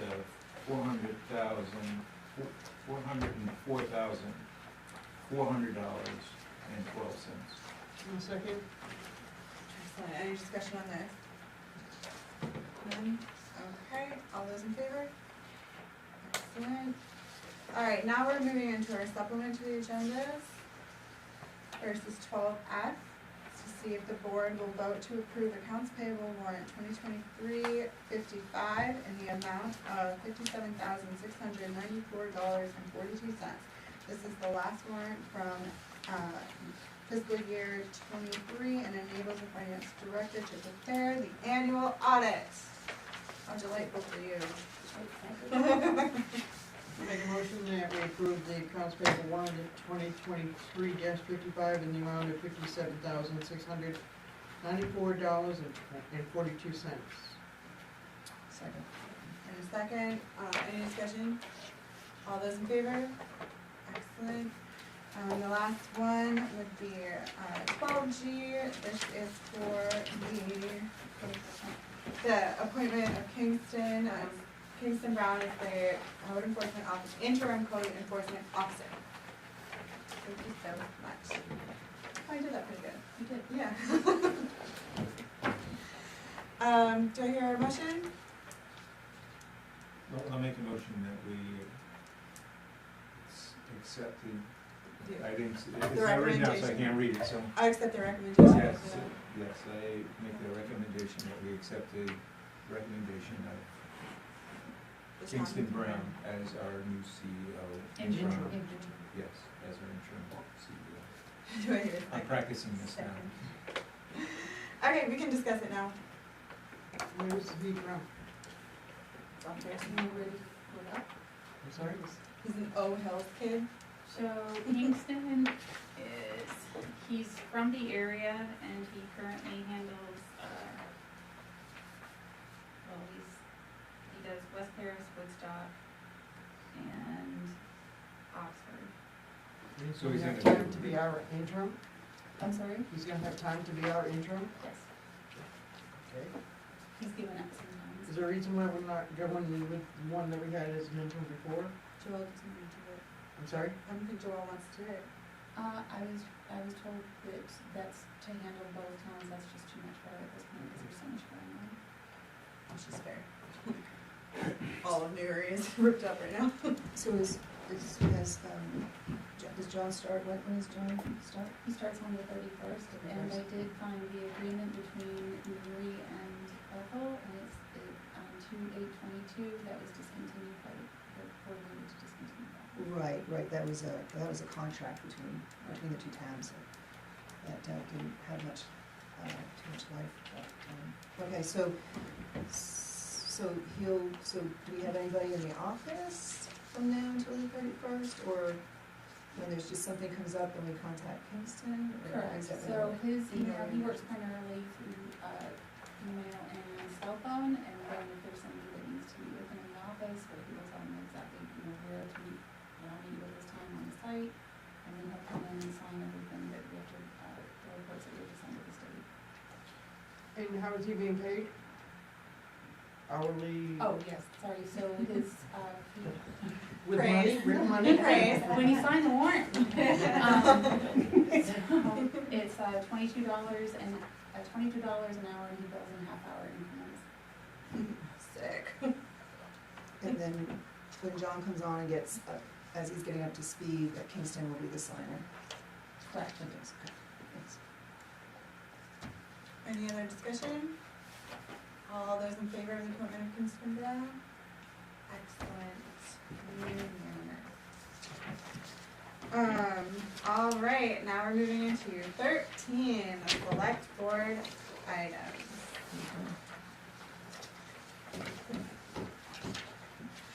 Michelle, you had a select board item? I guess we're gonna put this, I was just curious, I probably missed it in the series of meetings, but for warrants 50 and 51. Right, so 50 and 51, one was an error.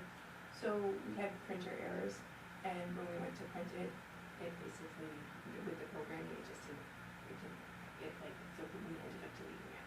So everything that was supposed to be on those went to the next one. It automatically generates the next number. Okay. So unfortunately, that occurred. It has happened in the past several times, but I'm glad that you brought it up. Yeah. And that leap from 49 to 52, that was discussed at the July 5th board meeting, because I usually try to explain when there's a break in numerical sequence. Sorry, I didn't pick it up. That's okay. And how do we note it? Does it get noted in the? The auditor must know, Yeah. there must be some sort of The auditor void or sees it, something that The this journal didn't, entry? just so it's not blank or empty. Okay, thank you. Any other select board items for the day? Frank? I have one, I don't know if I did something wrong or not, but I called, Bangor to talk to their development person, her name is Ian, and I don't remember her last name. To find out if they had any incentives for the contractor that did the tiny home project up there, but she never called me back. So I don't know if I overstepped something, or she just doesn't want to talk to me, or, I mean, I identified myself as a select board member, Okay, so you and that I called, had questions about the project that they had going on, so I don't know where to go from here. Only so that we can have this to present at our meeting on the 31st. I think that's, I mean, personally, I'm okay with you looking into that, if everyone else is okay with that. so they will go over in there what kind of incentives the town can provide as far as pre-permitting, like where we get all the permits ready, or it could be I mean, there's a lot of different kinds of incentives that go. Right. And they'll go over that with you, some of the options that the town has. I mean, that was the only one that I had seen on the news that had, this great project going, and just wondering how they got it to get off the ground. It's awesome, right? I believe they had a recommendation for that for Woodstock as well, that they were doing a 55 Oh, yeah. older community. But that never got off the ground. That's going to be one of the ones that is an example when they do your presentation. Frank? Last night I went to the Bethel Bisbee committee meeting, and it was interesting. There's some dynamite people there. Very dynamite. Yes, I think there's some I don't know if there's confusion, but there's a lot of questions about, at that meeting, about the direction that they're taking, and if it is, if they're gonna end up with a product that we're gonna be able to use. But they're working on it, and I think there's a lot of horsepower there, and it's a matter of direction, and I think it's good that we show up and kind of just see what's going on, and try to, I probably spoke too much, but I thought at the end of the day, it's probably good. For me, that whole project is being able to get something back at the end of the day that we can use to move move the town forward, for the benefit of the town, the most benefit for the town, using the assets that is there. And so that kind of, it's my only thing, that when it's all done and said, we're gonna propose to do something with that property that's going to benefit the town, and we're gonna try to figure out what will benefit the town the most. Yep.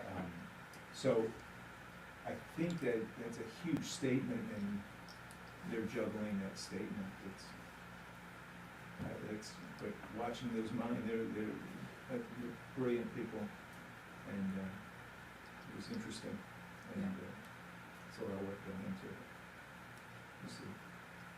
Yeah, we're meeting next. Ooh, I can, somebody knows. I'll make them do it.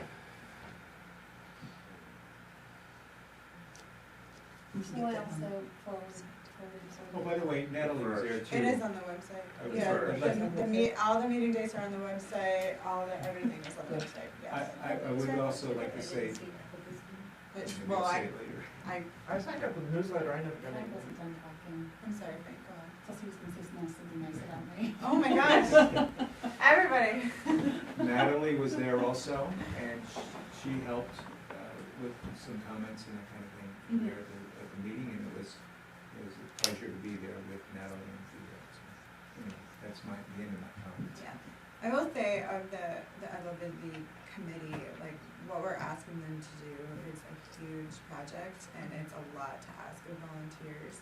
And they're basically doing a bunch of legwork for us and synthesizing all this data that all these different organizations have already pulled together. The scope that they're going seems quite large. Well, that's why you It's came quite in nice, at the yeah. moment where we're like, we have all the information and we're trying to like It's, tighten it yes. in. yes, the potential, so much information that they're gathering. I'm not that intelligent either, I feel I'm a little simple, but they're going at it, they're working. Chunking it up. So the newsletter that they generated has been, or I asked, it's on the town website, and I said, since there's so much community interest, for them to forward the newsletter, so we can include it on the town website. And I can add you directly. Jim, First and third Tuesday, 5:15. first and third Tuesday. So the next one is on the first. Normally it's at the library. The 15th is gonna be someplace else. Historical Society. No, it's gonna be in this house. Oh. Yeah, and Nice. Who's that? whoever signed up from, only one newsletter's gone out, and there was a little bit of people that signed up after haven't gotten anything, so that's, Did you get the survey? So then you are signed up, you will be. Yeah. It's on the front page of the website right now, and I did double check that both of the websites you can click on and go straight to the links. they are, they're good. Yeah, they're really smart. Make a motion that we adjourn? Pat motions we adjourn, do we have a second? Second. Any second, any second. I said second. Oh, you said second, Sarah said second, I'm sorry. All in favor? Technically, you don't need a second. Really?